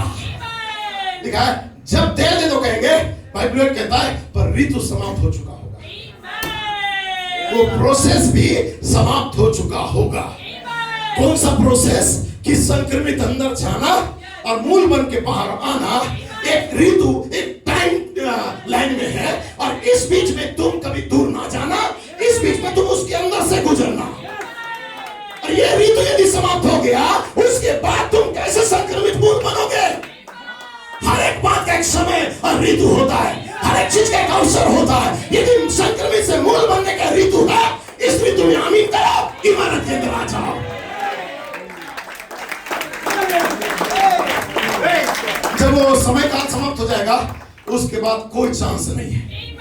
आप बैठ सकते हैं। चांस है क्या? एक पीरियड रख दिया है, 2012 से 2025 से 26 एक पीरियड रखा है, ताकि उस पीरियड के अंदर तुम क्या करो? सैनिटाइज हो जाओ। अपने अंदर की उस वायरस को, संक्रमण को, आमेन, उस पीरियड के अंदर आप अंदर घुसो, ताकि आपको सैनिटाइज किया जाए। वहां पे पिलर ऑफ फायर आए, आपका संक्रमित को जला दे, आपको ताकत और बल दे, आपका 18 साल का कुबलपन को दूर करे। फलिता कुमी को कहे उठ, लाजर को बोले बाहर आ। ये वो जगह है। और जब तुम यहाँ से गुजरते हो, एक टाइम पीरियड होता है, उसके अंदर नम्रता के साथ वहां पे रहना, समर्पित होकर रहना उस वेदी के निकल, क्योंकि यहोवा तुम्हें मुलाकात करने आएगा। वहां पे दूर तुमसे मुलाकात करेगा। वो सैनिटाइज का जगह है, वो पवित्रीकरण का जगह है, वो तुम्हें बदलने का जगह है, वो तुम्हें मूल बनाने का जगह है, वो तुम्हारी मूल अवस्था या जाति को लाने का जगह है। उसने कहा आओ हम मनुष्य को अपने समान बनाए, लेकिन उसे बनाने के लिए और ऋतु आना था। नबी और प्रेरित का ऋतु केवल हमें गाइडेंस कर रहा था उस तीसरे ऋतु के अंदर जाने के लिए, जहां पे एक संक्रमित मूल बनने जा रहा था। हालेलुया, आप कह सकते हैं थैंक यू लॉर्ड। और जैसे ही वहां पे दुल्हन कदम रखी, दूत ने नबी से कहा मैं तुझे वही मिलूंगा। हालेलुया। और तब शब्द दूत पिलर ऑफ फायर से एलोहिम को लोगोस ने कहा आओ, और ऋतु स्टार्ट हो चुका है। अब मनुष्य को हम बना दे, उस वर्ड इमेज में लेके आए, उसके स्वरूप और समानता को लेके आए, जो 14-15 सालों से 20 सालों से एमेन उस वर्ड इमेज के लिए व्याकुलता में है, जो टोकन को लेने के लिए चिल्ला रही है, व्याकुल हो रही, रो रही है, अपने लाइफ को बदलने के लिए, मोहर लगाए जाने के लिए। आओ, ऋतु का स्टार्ट हो चुका है। उसे वहीं पे मोहर लगा दो, उसे टोकन लगा दो उनका व्याकुलता के ऊपर। अन्यथा जब ऋतु समाप्त हो जाएगा, बाइबल कहता है ओ फिर कोई आके कहेगा हमें अपना तेल दिला, बैठ सकते, तब कहता है यदि कोई कहेगा तेल दे दो, तब वहां पे कहा जाएगा मित्रों ऋतु तो समाप्त हो गया। Praise the Lord. वो ऋतु तो समाप्त हो गया, चेंज होने का ऋतु समाप्त हो गया, इमारत के अंदर जाने का ऋतु समाप्त हो गया, हिरण का गर्भ धारण का ऋतु समाप्त हो गया। लिखा है जब गर्जनाएं आती है, हिरनी गर्भपात करती है, एक सीजन होता है, एक ऋतु होता है। 12 महीना जन्म नहीं देती है, उनका एक समय होता है। Praise the Lord. तो कहता है ऋतु तो समाप्त हो गया, इसलिए आओ। ब्रदर ब्लेड कहता है आओ, दरवाजा बंद होने से पहले आओ, इमारत के अंदर प्रवेश करो, अपने जीवन के लिए दौड़ो। कम, रन फॉर योर लाइफ, अपने जीवन के लिए दौड़ो। बहुत हो गया इधर उधर की बातें, आओ इमारत के अंदर आ जाओ। अब परमेश्वर तुम्हें बाहर करने जा रहा है। 7वें साल के अंदर यूसुफ आ गया है। हालेलुया। मैं जल्दी कर रहा हूं, बैठ सकते हैं। हालेलुया। जॉनी सिस्टर समझने में विश्वास करता हूं। सो इसलिए अब आओ, अभी आओ। ब्रदर ब्लेड कहते हैं अभी आओ, अभी आओ। दर्शन पहले ही लिख दिया गया है, इसे स्पष्ट कर दिया गया है। दुल्हन की पहचान अब की जा चुकी है। आत्मा और दुल्हन दोनों कहती है आ। हालेलुया। Praise the Lord. वचन ने रास्ता को बना दिया है और अब हम इमारत से निकलकर उस रास्ते में चलेंगे। वचन ने रास्ता बना दिया दुल्हन के लिए। दुल्हन इमारत के अंदर आ गई। अब इमारत के अंदर रहने का एक ऋतु था, उसके बाद इमारत का ऋतु समाप्त हो जाएगा। अब दुल्हन के लिए एक रास्ता बन गया है। अब दुल्हन उस रास्ते से निकलेगी, आमीन, और उस रास्ते की से उस मूल अदन में चली जाएगी। और कहता है, भाई ब्लेड कहता है, अब वचन ये प्रमाणित कर रहा है कि वही हमें वहां पे अब चला रहा है। सो उसकी आवाज सुनो, इसलिए उसकी आवाज को सुनो आज, एक धीमी आवाज को। Praise the Lord. उजिया को मरने दो, उजिया को आइडल मत बनाओ, उजिया राजा को अपना बॉस मत बनाओ। आपका बॉस एलोहिम है। उजिया को मरने दो, मंदिर के अंदर आओ, इमारत के अंदर आओ, वेदी के निकट आओ। वहां किसी और की आवाज तुम्हें सुनाई नहीं देगा, स्वयं एलोहिम आपसे बातें करेगा। मनुष्य के विचार को खत्म करो। किस व्यक्ति ने तुम्हारा मन को कच्चा किया उसे खत्म कर दो। तुम केवल मंदिर के पास आओ, वहां पे आपका एलोहिम आपसे मुलाकात करेगा। हालेलुया। उसकी आवाज को सुनो, कर सकते हो। ठीक है। आप पवित्र वचनों में से सामुएल का किताब का 3 अध्याय को जो मैंने तुम्हें पढ़ाया था, इससे पहले कि आप 10 पद पर तक जाए, मैं कुछ पद को वापस पढ़ना चाहता हूं। ब्रदर ब्रैनम कहता है, आमीन, और कहता है वो बालक सामुएल एली के सामने यहोवा की सेवा टहल करता था। एली कौन था? उस समय का महायाजक था। और सामुएल कौन था? एक छोटा सा बालक था जिसका डेडिकेशन होना था, जिसको परमेश्वर एक प्रतिज्ञा का पुत्र बनाया था। आमीन। उसकी मम्मी का नाम हन्ना शायद ने, राइट है बच्चों, और उसका पिता का नाम Elkanah. Praise the Lord. Elkanah का पुत्र जो सामुएल जो था, प्रेज़ द लॉर्ड, उसकी मां तो बांझ थी, कोई संतान नहीं था, रोती थी। तो उसका पति दूसरा विवाह किया, बहुत सारा संतान हो गए। सब उसको निंदा करने लगे। चर्च के अंदर गई, रोने लगी, बोली प्रभु सब तरक्की कर रहे हैं, सब उन्नति कर रहे हैं, सबका जो बैकग्राउंड है बहुत अच्छा हो रहा है, मेरा ये प्रॉब्लम क्यों है? ईमानदारी के साथ तो परमेश्वर के निकट गई, दुआ करने लगी।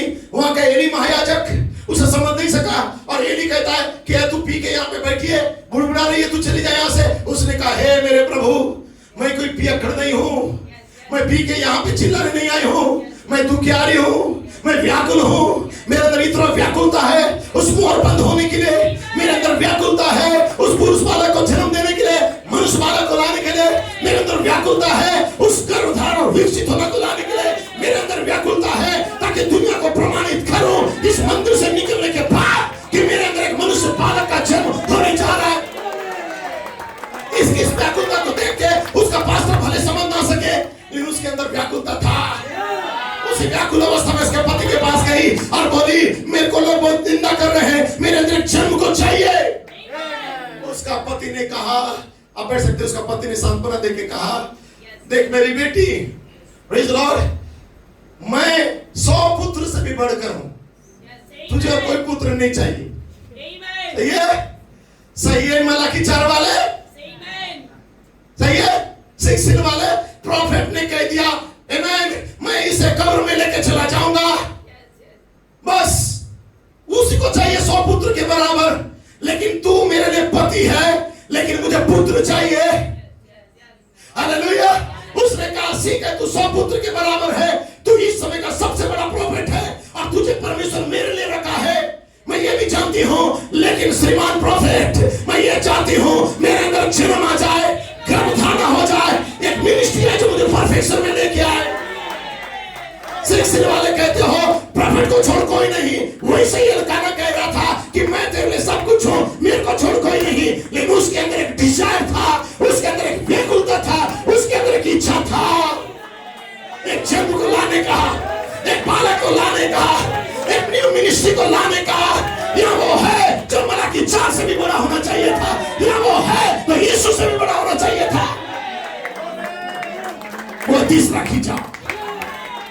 यही बात लोग समझ नहीं पाएंगे, ठोकर खाएंगे, पास्टर ठोकर खा रहा है, आप बैठ सकते, पास्टर ठोकर खा रहा है, वो जन्म का प्रचार कर रहा है, तो 7 गर्जन 7 के लिए चुका का जीवित आवाज है, 7 गर्जन दुल्हन का पितारी है, 7 गर्जन दुल्हन को उठा के लेके जाएगा, मैं पवित्र आत्मा हूं, मेरे अंदर नया जन्म आने वाला है। जब ये कोई व्यक्ति बोलता है भाई मलाए, पास्टर ठोकर खाने लगते हैं, ठोकर खाते और बोलते पागल हो गए तुम लोग। लेकिन एल्काना भी यही क्वेश्चन लेके आया था, मेरे से और कोई नहीं है तेरे पास, मैं हूं तो बहुत है, इतना ही काफी है, 100 पुत्र के बराबर है। लेकिन दुल्हन समझदार थी, दुल्हन अभी तक रुकी नहीं। Praise the Lord. दुल्हन अभी तक रुकी नहीं, नबी तो एक मार्ग बनाने वाला था। उस मसीहा का दूसरा आगमन के आगे आगे विलियम ब्रैनम तेरा संदेश चलेगा, इसका मतलब तेरा संदेश के बाद मसीह का दूसरा आगमन 3 माह ऋतु के अंदर आएगा। ये हार्ड भोजन है, ये कभी लोग समझ नहीं पाएंगे, लेकिन हन्ना समझ रही थी, उसे बालक चाहिए था जो उस जन्म को लेके आए, और बालक के साथ यहोवा इमारत के अंदर बात करे और इमारत से वो बाहर आए और कहे यहोवा यूं कहता है। हालेलुया। आप कह सकते हैं, जल्दी कर रहा हूं। वो बालक सामूएल एली के सामने सेवा टहल कर रहा था, जब उसकी मां ने उसे जन्म दिया तो उसने उसको समर्पित कर दी मंदिर के अंदर। अब सामूएल जवान दोस्तों के साथ 12 साल की उम्र में दोस्तों के साथ पार्टी नहीं खेल रहा था, सही है, उनके साथ गप्पे नहीं लगा रहा था। अब सामूएल 12 साल 13 साल हो रहा है, और सामूएल कहां पे है? बराबर टाइम पे मंदिर में पाया जा रहा है, फेलोशिप में, संगति में, उसकी उपस्थिति में, इमारत में। Praise the Lord. उसे कोई सिखाने का जरूरत नहीं है, परमेश्वर उसे बुद्धि दिया है। पहला यूहन्ना को जो मैंने पढ़ाया शुक्रवार के दिन कि तुम्हें किसी की आवश्यकता नहीं कि तुम्हें कोई सिखाए, वो पवित्र तुम्हें अभिषेक किया गया है, वो अभिषेक तुम्हारे अंदर है जो तुम्हें सिखाएगा कि तुम्हें क्या करना चाहिए। आमीन। सदा कोई मनुष्य किसी को बताता नहीं है, वो पवित्र आत्मा तुम्हें बताएगा। तो सामूएल को परमेश्वर ने बात किया, और सामूएल मंदिर में रहता था और यहोवा का सेवा टहल करता था। और उन दिनों में यहोवा का वचन इतना दुर्लभ हो चुका था कि किसी के कानों में यहोवा की आवाज सुनाई नहीं देता था। बोलते तो इतना ज्यादा उस संसार भ्रष्ट अवस्था में चला गया था कि यहोवा का वचन भी लोग सुन नहीं पा रहे थे। और यहां तक था, लिखा है कि दर्शन भी लोगों को मिलना बंद हो गया था, बहुत ही कम दर्शन दिखता था, और जहां दर्शन नहीं वहां लोग बर्बाद हो गई। तो एली का चर्च बर्बाद हो चुका था, एली का फैमिली बर्बाद हो चुका था, एली का बिलीवर बर्बाद हो चुके थे, क्योंकि एली का बिलीवर केवल टैप टैप टैप टैप होते थे। एली का बिलीवर केवल थोड़ा सा ये कोर्स वो कोर्स करके एक दूसरे को फॉरवर्ड करते थे। लेकिन एली को समझना चाहिए था केवल टैप के ऊपर कलीसिया को डिपेंड करके ये मन माना तू कराटा मारने के लिए रखा नहीं गया था। तुझे कलीसिया में पास्टर कमेंट देने के लिए रखा गया, जवानों को बदलने के लिए रखा गया, उन्हें शिक्षा देने के लिए रखा गया। यही कामास तो हो रहा है लोगों के बीच में।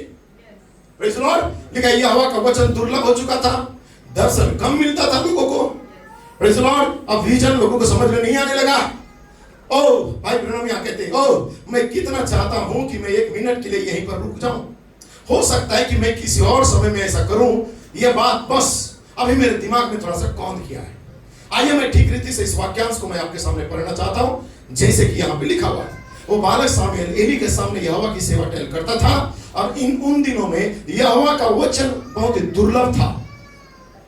मुश्किल से लोग यहोवा का वचन सुनते थे। इतना बिजी लाइफ जीते थे लोगों के पास टाइम नहीं था परमेश्वर के वचन को सुनने के लिए।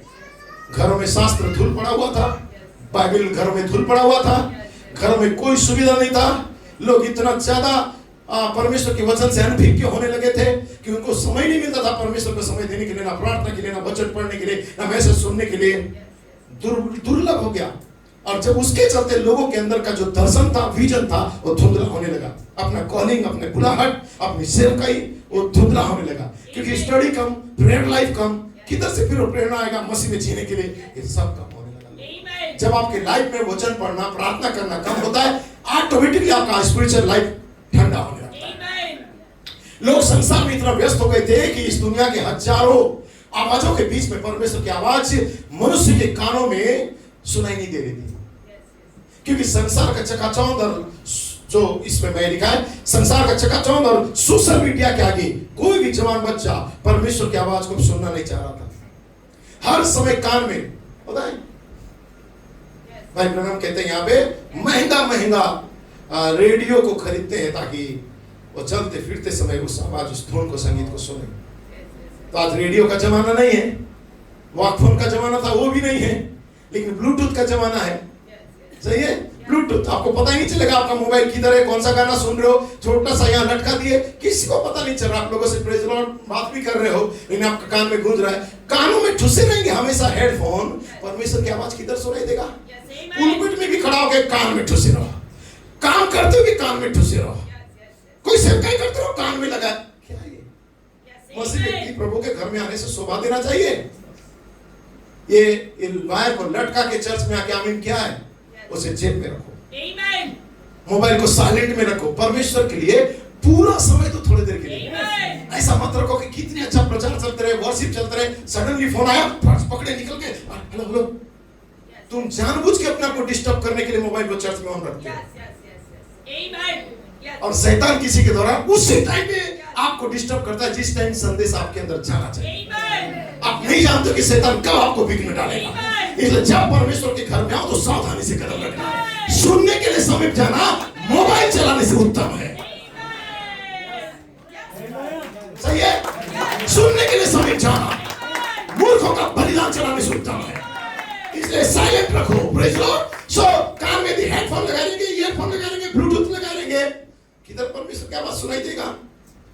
रॉक एंड रोल की आवाज, संसार की आधुनिक आवाज, म्यूजिक की आवाज, नया और पुराना संगीत की आवाज, इन सारी चीजों की आवाज आपके कानों में यदि गूंजते रहेंगे, आपको आकर्षित करते रहेंगे, तो कब परमेश्वर की आवाज को सुनेंगे? परमेश्वर की छाप 14 मई 1954। परंतु देखिए कोई और कलीसिया काल कदापि नहीं होगा।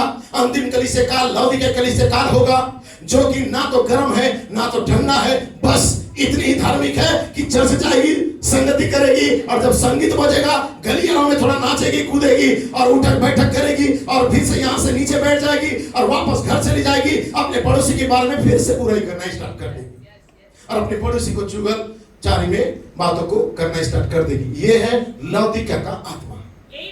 किताब का नाम है परमेश्वर की छाप। ये लौदीकिया का आत्मा है जो चर्च आएंगे, संगति करेंगे, थोड़ा धार्मिक बनेंगे, गलियारों में नाचेंगे, कूदेंगे, थोड़ा बैठेंगे, हैंडशेक करेंगे और घर फिर वापस जाएंगे, और पड़ोसियों के विषय में किसी तीसरे को बताना स्टार्ट कर देंगे कि क्यों पड़ोसी ऐसा था, मेरे बाजू में बैठी थी, वो ऐसा किया था, ऐसी कर रही थी, वो चीख रही थी, चिल्ला रही थी, वो सो रही थी, वो ऐसा हो रही थी, उनका ऐसा यहाँ इतना चिल्ला रही, उधर ऐसा लाइफ है उसका। इस बात में बाहर जाके करेंगे, बोलते ये लौदीकिया का स्पिरिट है।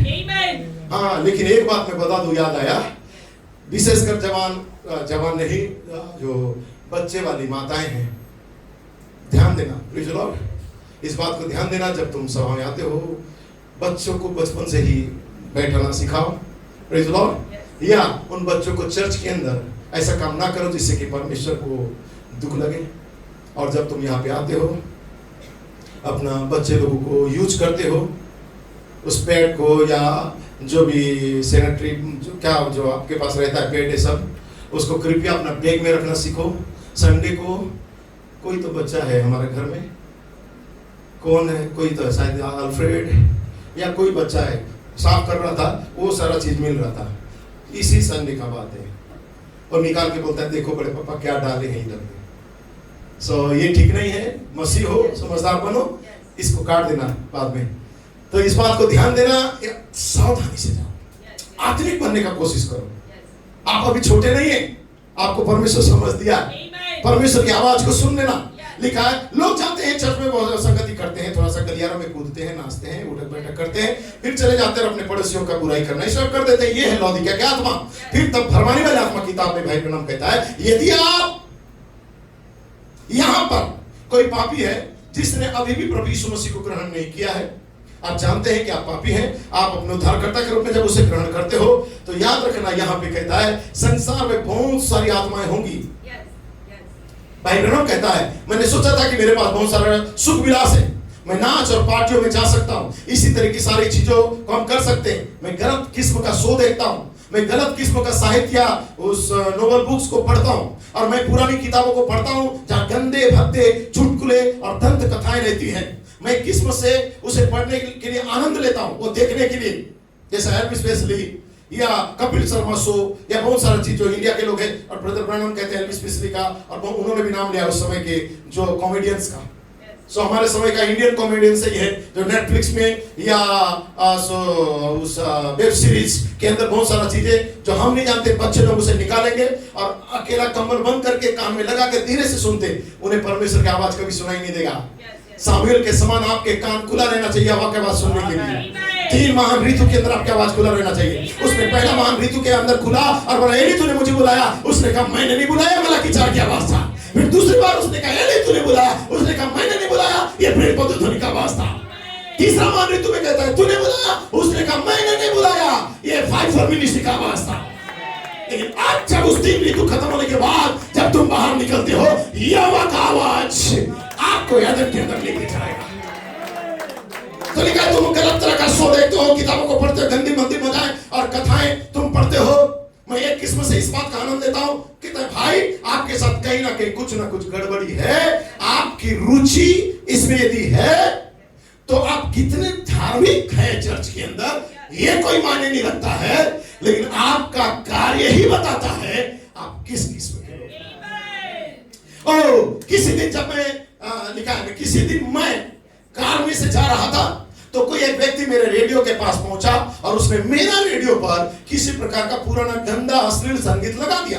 भाई ब्रैनम कहता है, तब मैंने कहा इसे बंद करो, मैं इसे सुनना नहीं चाहता हूं। वो कोई पुराना बूगी वूगी वाला व्यर्थ का संगीत था। उसने कहा, क्यों? मुझे तो ये सुनना अच्छा लगता है। क्योंकि वो व्यक्ति ने कहा, भाई ब्रैनम कहता है तुम्हारा स्वभाव गलत है। यदि तुमको अच्छा लगता है तो तुम गलत हो सकता है तुम क्रिश्चियन हो सकते हो, लेकिन तुम गलत हो। Praise Lord. तो प्रतिनिधित्व के द्वारा दोषी ठहराया जाना। मैं तो लिखा यहाँ पे, मैं 2 या 3 सप्ताह पहले पश्चिम प्रांत को पार करता हुआ जा रहा था। मैं जल्दी कर रहा हूं, और वहां पे इदाहो नामक स्थान पर क्रिश्चियन बिजनेसमैन संस्थान ने मुझे मुलाकात करने के लिए खुद ही अपनी मोटर गाड़ी चला कर जा रहा था। और मैं दृष्टि डाल रहा था। मैं एक विज्ञापन के बहुत बड़ा बोर्ड को देखकर अचंभित हो गया और लगभग चारों ओर दृष्टि डालकर देख सकता था कि लोगों के दिमाग में क्या है, उनके दिल में क्या चल रहा है। जैसा कि मैंने अक्सर कहा करता हूं कि तुम मुझे किसी भी व्यक्ति के घर में जाने दो और मुझे यह देखने दो कि वे किस तरह का संगीत सुनते हैं। मुझे उनके मोबाइल को चेक करने दो, मुझे उनका टेप रिकॉर्ड को चेक करने दो, और मुझे देखने दो कि वे किस तरह की किताब पढ़ते हैं और वे किस तरह का गीत गाते हैं, उनके घर में किस तरह का तस्वीर अपने दीवारों में टांगे हैं। मैं बस आपको बता सकता हूं कि उस मनुष्य का स्वभाव कैसा है। समझे आप? ऐसा इसलिए है क्योंकि उन्हें इससे कोई मतलब नहीं है कि वे क्या गवाही दे रहे हैं अपने जीवन के द्वारा। वो चर्च आते हैं, संगति करते हैं, लेकिन उनका मोबाइल, उनका टेप्स, उनका सारा चीजों में क्या डला हुआ है, ये वही गवाही दे रहा है कि वो है। लेकिन फल ही प्रमाणित कर देता है कि क्या है। उनके फल तो उनकी गवाही के उल्टे ही होते हैं।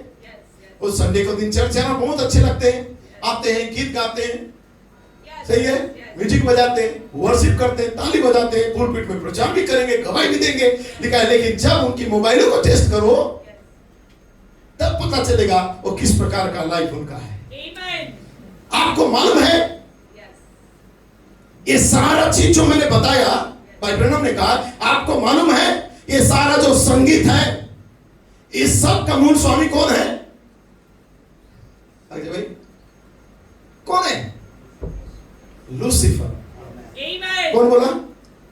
परमेश्वर बदल लूसीफर यजकेल साइलेंट मत होना। ये यहोवा का संगीत है जो यहाँ धूम बज रहा है अभी, इस संगीत को सुनना। आमेन।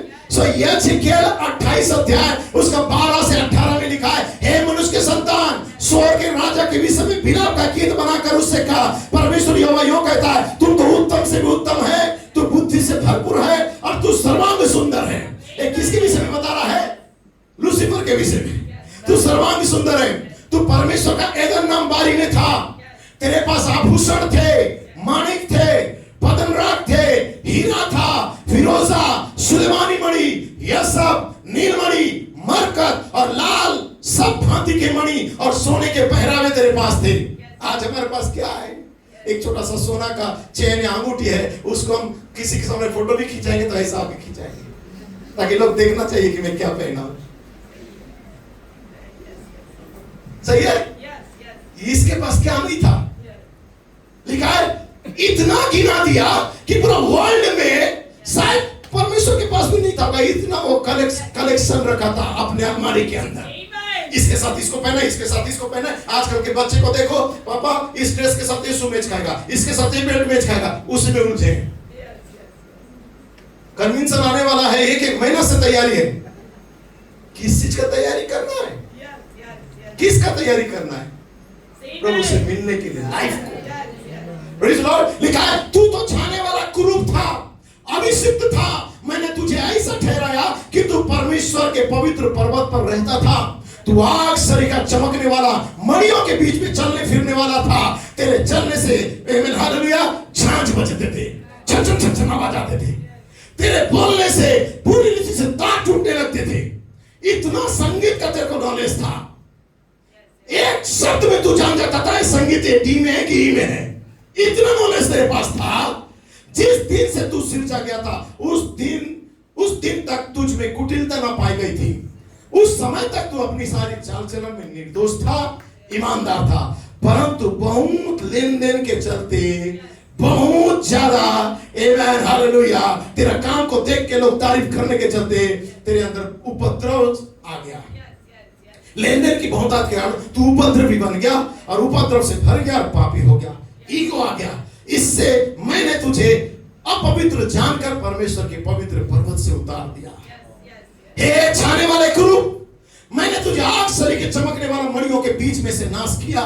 सुंदरता के कारण तेरा मन फूल उठा, वैभव के कारण तेरी बुद्धि बिगड़ गई। मैंने तुझे भूमि पर पटक दिया और राजाओं के सामने तुझे राख के समान ठहरा दिया।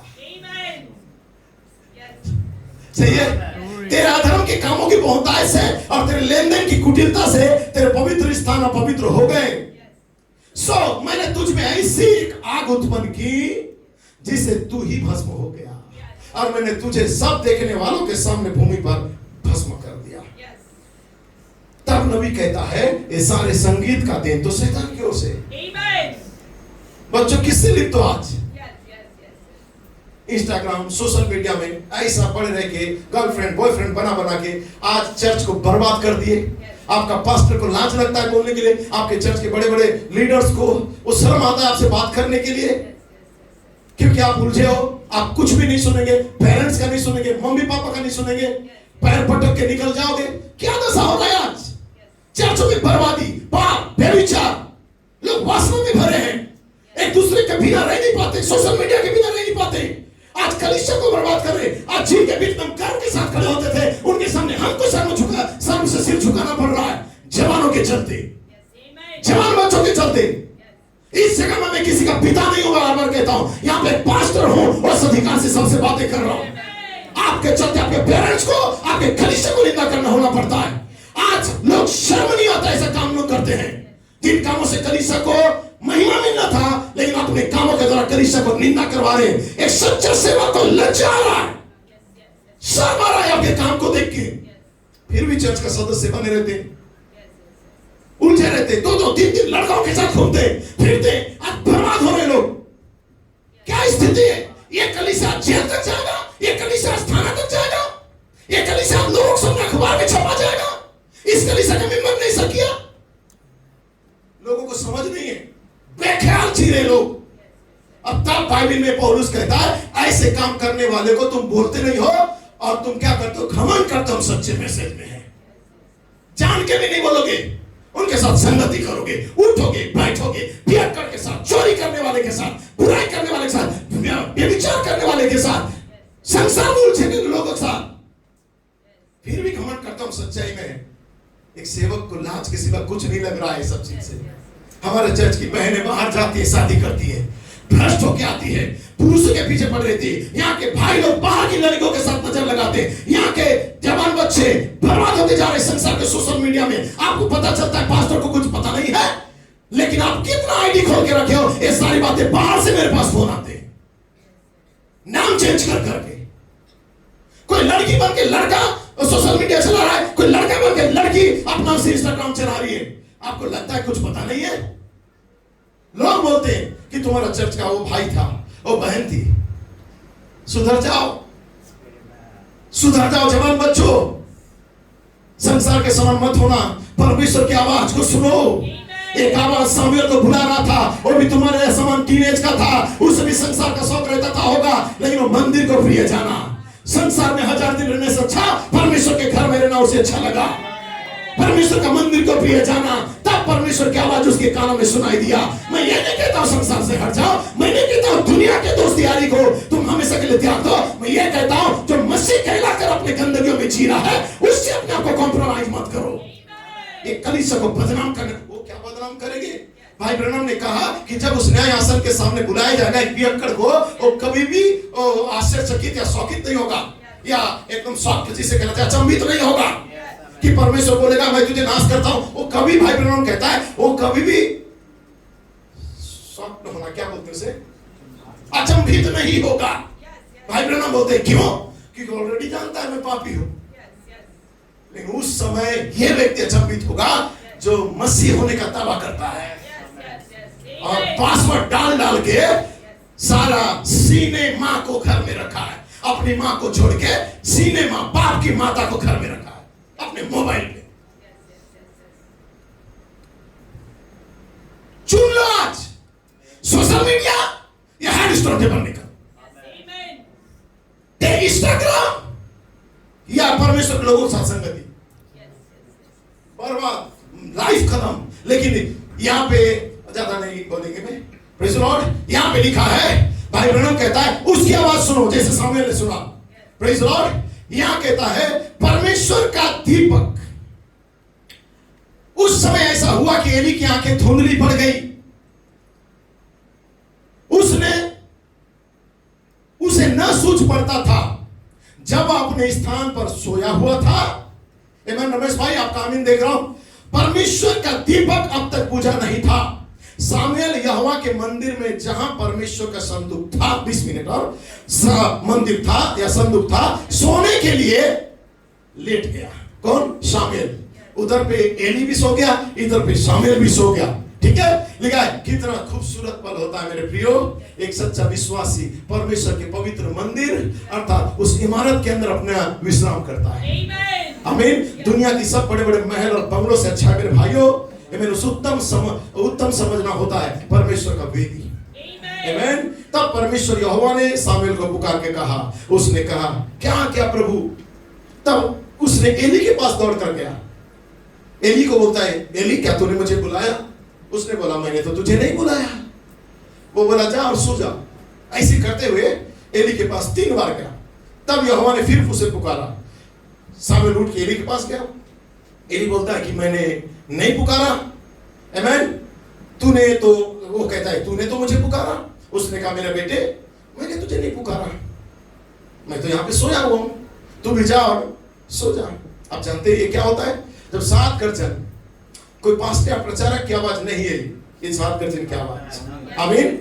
ये जो आवाज है जिसे आप सुन रहे हैं, इसको सुनने के बाद आप अपने पास्टर या प्रचारक के पास जाके उसको कंफर्मेशन के लिए उसके पास मत जाओ। जो सिर वाले हैं उनसे मैं कहता हूं, यदि कोई मैसेज सुनते हो किसी के पास जाके इसका प्रकाशन जाने के लिए मत जाओ। यदि उनको रखा होता तो वो सबसे पहले ग्रहण करते। भाई कोलमैन कहता है यदि इस देश का मुख्यमंत्री को या चेयरमैन या राष्ट्रपति या प्रधानमंत्री को यदि परमेश्वर रखता तो ये फ्रंट लाइन में तुम नहीं बैठते, वो लोग आके बैठते। भाई ब्रैनम ने बोला, भाई कोलमैन बोले ना, ये फ्रंट लाइन उनका होता है, ये लोग क्या इधर पे उनको पीछे कर देते और वो लोग सामने बैठते, लेकिन परमेश्वर उन्हें चुना नहीं था। सही है, उन्हें परमेश्वर चुना नहीं था, परमेश्वर आपको चुना है। लेकिन आपको चुना है, सात का जन सात फिलिस्तीन का साथ जीवित आवाज है, आप पवित्र आत्मा हो, इस आवाज को आप एली के पास जाओगे तो ऑलरेडी मरा हुआ है, उससे परमेश्वर बात करना बंद कर दिया। इसने तो पादरी प्रचारक से बात बंद कर दिया, इसने तो प्रभाती को लाया, इसने तो तीरथ को लाया, इसने तो मलाई को लाया, इसने तो आपको लाया, उनसे बंद कर दिया परमेश्वर बात करना। ये आवाज आपके कानों में आ रहा है, सात का जन सात के शक्ल का सात जीवित आवाज है।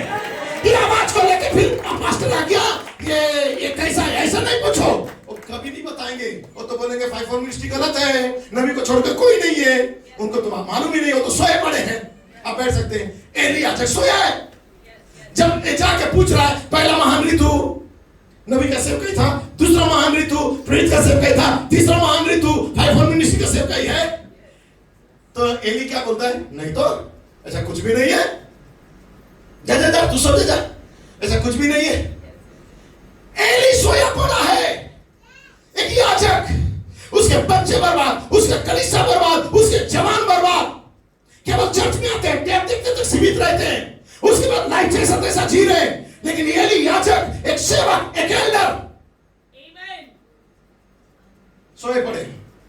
पूरा वर्ल्ड में देखिए, एक की डिपेंड हो गया, लोगों को मैसेज देखो और कुछ भी करो, लेकिन रविवार के दिन आओ और चर्च के अंदर मैसेज लगा दो, गोल्ड स्टोन से या कोई दूसरा प्लेटफॉर्म से लगा दो और जैसा चाहे जियो। आज पूरा कलीसिया, पूरा पास्टर इस स्थिति में आ चुका है कि भाई ब्रैनम का टेप लगा दो या कोलमैन का टेप लगा दो या 5 मिनिस्ट्री का टेप लगा दो बस, और हर एक पास्टर सोते रह जाओ।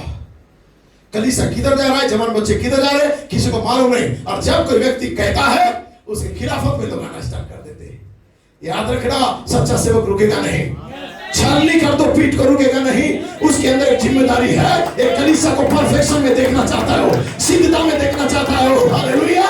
एक कलीसिया का सच्चा सेवक उसे रैप्चर तक देखना चाहता है, क्योंकि आप यहाँ पे खाली मेरे साथ नहीं है 10 मास देने के लिए, आप वहां पे भी मेरे साथ रहेंगे। यदि मैं वहां पे तो आप वहां पे होंगे। मैं जल्दी कर रहा हूं आपको, मैं जो बोल रहा हूं उसे कंटिन्यू करना चाहता हूं। आप बैठ सकते हैं। ठीक है, यहाँ पे आप उस पास्टर के पास ना जाए जिसके पास 7 गर्जन का प्रकाशन नहीं है, वो आपको कभी भी इसे समझा नहीं सकता। हाँ, यदि वो सच्चा सेवक है तो वो दूत के पास आपको भेज देगा और बोलेगा कि तू जा, और दूत तेरे से बातें करना चाहता है। इफिसुस का दूत जो इफिसुस 4:11 के अंदर है, वो सच्चा दूत है। उस समय तब तो शामुएल यहोवा को पहचानता नहीं था, और ना तो यहोवा का वचन को जानता था, और उस पर प्रभु कभी प्रकट नहीं हुआ था। अभी तक शामुएल मंदिर में रहने के बावजूद भी ये 3 प्रकार का प्रकाशन को समझ नहीं सकता था, प्रेज़ द लॉर्ड, और नहीं सकता था। तीसरा खिंचाव क्या है उसे समझ में नहीं आता था, लेकिन वो मंदिर में इस विश्वास के साथ था कि प्रभु एक दिन उसे समझाएगा, उसे व्यक्तिगत बातें करेगा, और विश्वास के साथ उस मंदिर में हमेशा सेवा टहल करता रहता था।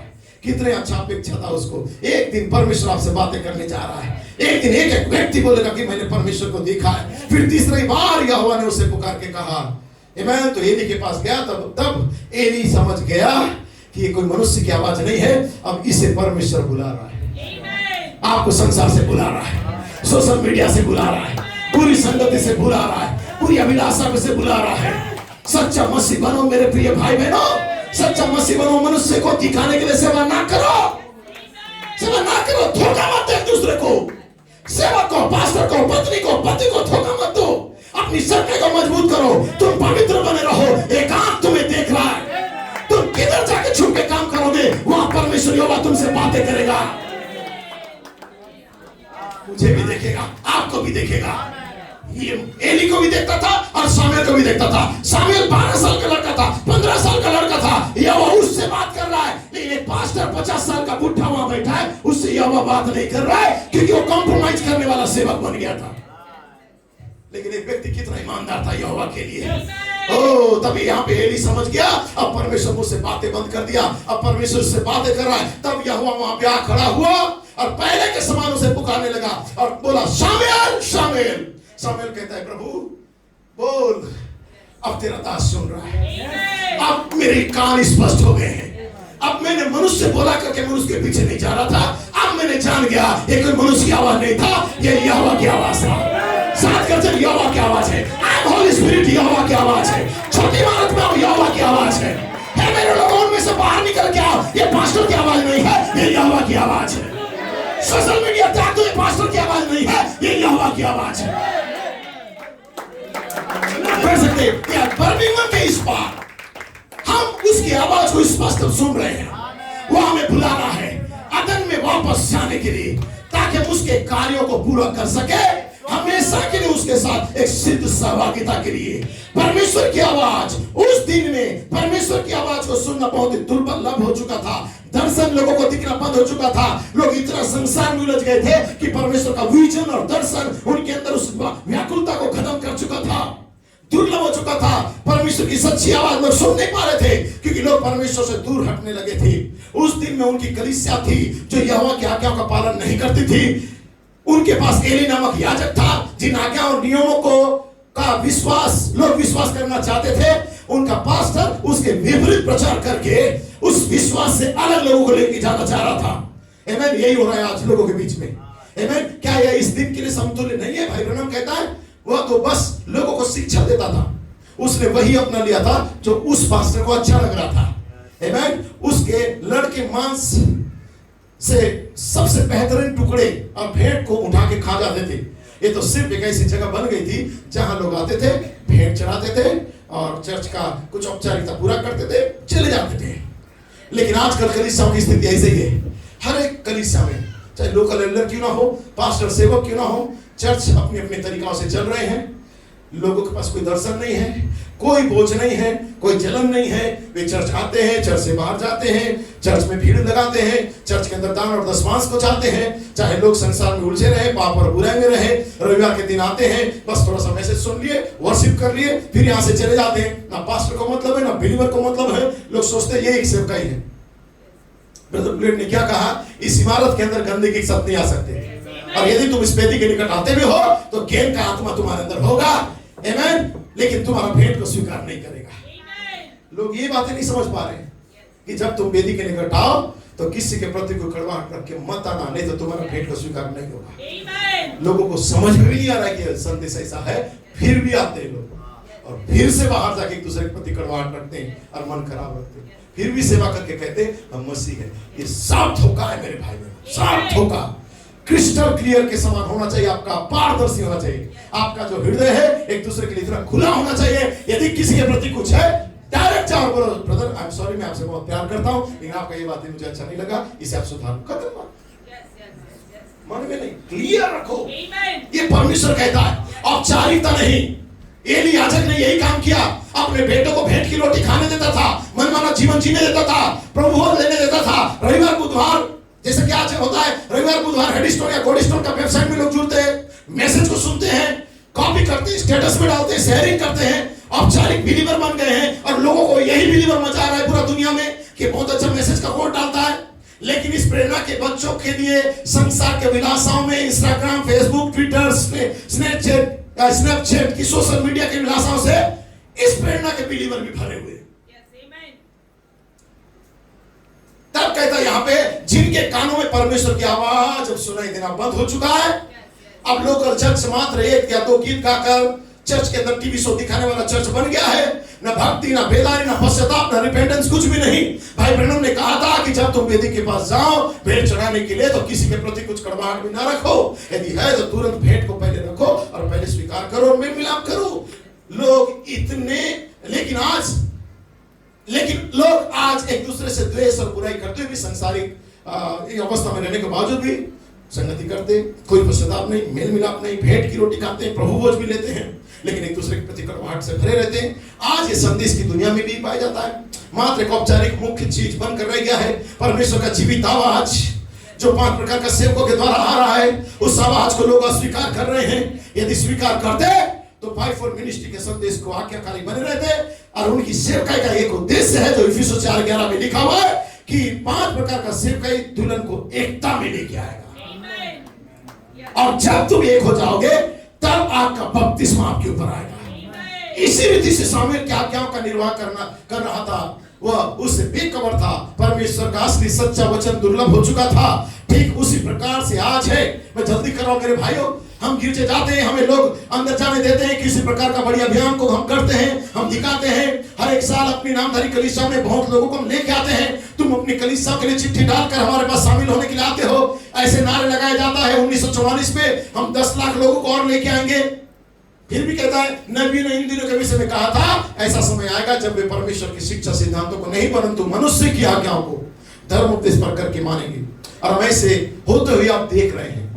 ऐसा इतना ज्यादा हो रहा है लोगों के पास कि आज परमेश्वर की आवाज कोई सेवक के द्वारा यदि परमेश्वर बोलता है, लोग उससे तुच्छ जानते हैं। लेकिन मनुष्य जो अपने तरीका से चलाना चाहता है, वो शिक्षा और सिद्धांत को लोग उसे ही सही साबित करते हैं।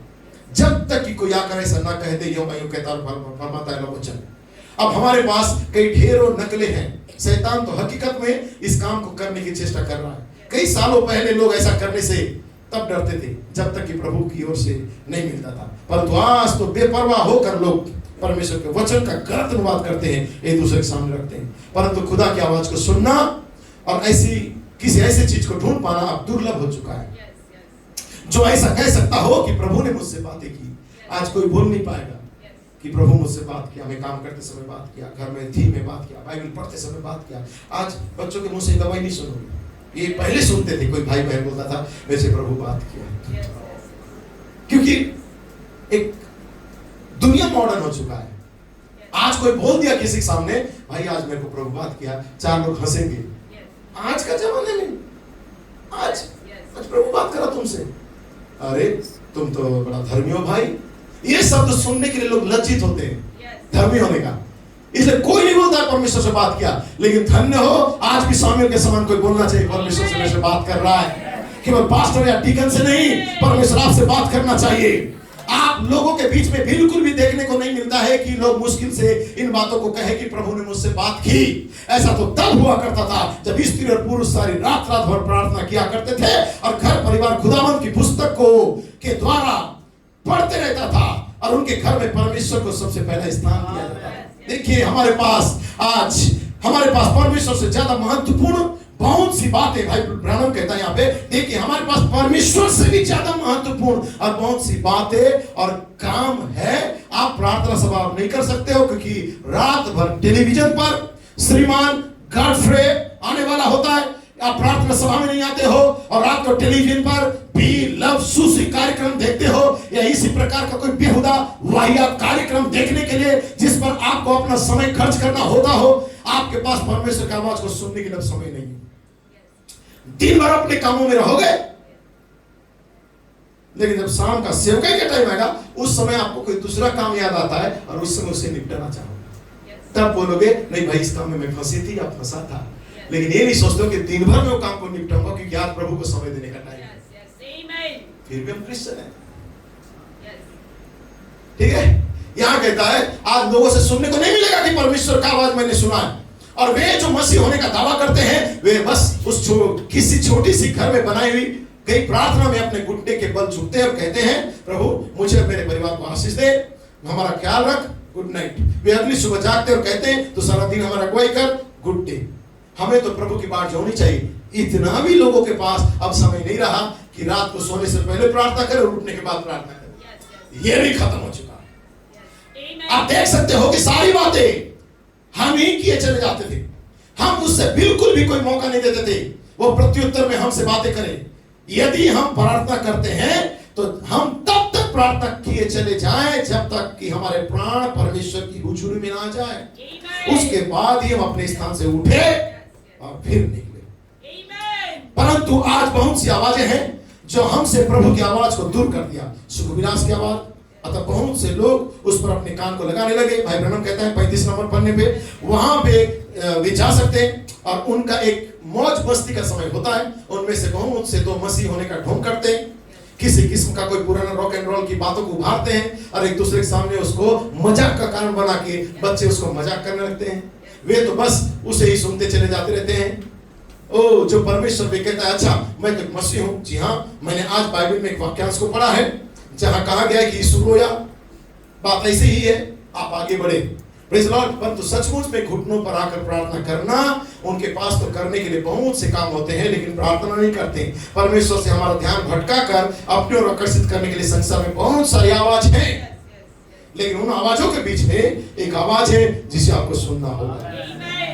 स्त्री और पुरुषों में जल्दी खत्म कर रहा हूं। स्त्री और पुरुषों, आप अपने व्यक्तिगत अनुभव में कितनी ज्यादा चर्चा करना चाहोगे? आप में से बहुत स्त्री और पुरुष जिन्होंने उसकी वाणी को सुना है वे ऐसा करना चाहेंगे। मैं याद करना चाहता हूं, मैंने केंटकी के पहाड़ पर तब सुना था जब मैं सिर्फ एक छोटा सा बच्चा था। मैंने तो सोचा था कि पेड़ पर एक चिड़िया बैठी हुई, परंतु चिड़िया तो उड़ गई थी। उसने कहा मत डर, क्योंकि किसी दिन तू इस स्थान को छोड़कर जाएगा और इस नगर के समीप रहेगा जो न्यू एल्विन कहलाता है। मैंने उसकी आवाज को सुना जब उसने कहा तू धूम्रपान नहीं करना और ना ही शराब पीना और ना ही देह को औरतों के पीछे गंदा करना और ना ही दूसरों के द्वारा परगंदा होना। जब तू बड़ा होगा तो तुझे करने के लिए खास काम दिया जाएगा। ओ भाई ब्रह्म कहता है वो तो अभी भी ठीक वही प्रभु परमेश्वर है। जब आप अपनी छोटी सी कोठरी में, भाई ब्रह्म कहता है छोटी सी इमारत में प्रार्थना करने के लिए जाते हो, जब आप अपने प्रार्थना कक्ष में जाते हो तो आप उसे घंटे दर घंटे अपने से बुलाते हुए सुनते हो। वही सभा के लोगों के सामने आ जाता है, उसके बाद लोगों से प्रकट रूप में बातें करता है। ये तो परमेश्वर की आवाज है। ये सामुएल के दिनों में दुर्लभ थी, ये आज तो और भी दुर्लभ हो चुकी है, क्योंकि कोई खुला दर्शन अब लोगों के बीच में नहीं रहा। पतरस ने परमेश्वर की आवाज को सुना, उसने अपनी सारी थियोलॉजी को बदल डाला। जिन्होंने जातियों को उसने अनपढ़, अशिक्षित और ठुकराए हुए लोगों का झुंड समझा था, जो अन्य जाति लोगों ने, वो उन्हीं के पास गया। उसकी अपनी शिक्षा तालीम से नहीं, वरन परमेश्वर की आवाज ने, जीवित परमेश्वर की आवाज ने पतरस को बदल दिया था। Praise the Lord. उसने परमेश्वर की आवाज को सुना था, इसलिए कहता है यहोवा ने मुझसे कहा है। मुझे सुना सकता है, दर्शन की बात को लिख दे, पर पट्टियों पे साफ साफ लिख दे, ताकि लोग दौड़ते हुए उसकी आवाज को समझ सके, सुन सके, क्योंकि दर्शन की बात अब नियत समय में अपने रीतों में पूरा होगा, वरन उसका पूरा होने का समय वेग से आता है। इसमें कभी धोखा नहीं होगा, चाहे थोड़ा देर हो गया तो भी उसकी बात जो होते रहे ना, क्योंकि वो निश्चय पूरी रीति से वो पूरा होने जा रहा है, उसमें देर नहीं है। वो दर्शन आपके सम्मुख आएगा, उसकी आवाज को आप सुनोगे। जैसा कि मेथुकी ने कहा कि जब उस व्यक्ति ने उस मोजेस का तस्वीर को बनाया, लास्ट में वो कहता है, चिल्ला के कहता है अब तू बोल, क्योंकि उसने इस कदर बना दिया कि वो बोलने के लिए तैयार था। भाई ब्रह्म ने कहा उसने अपने मन में जो दर्शन देखा था, उस व्यक्ति ने उस तस्वीर को, माइकल एंजेलो ने उस तस्वीर को बना दिया, और ऐसा तस्वीर को उसने बनाया जो उसका विजन में था।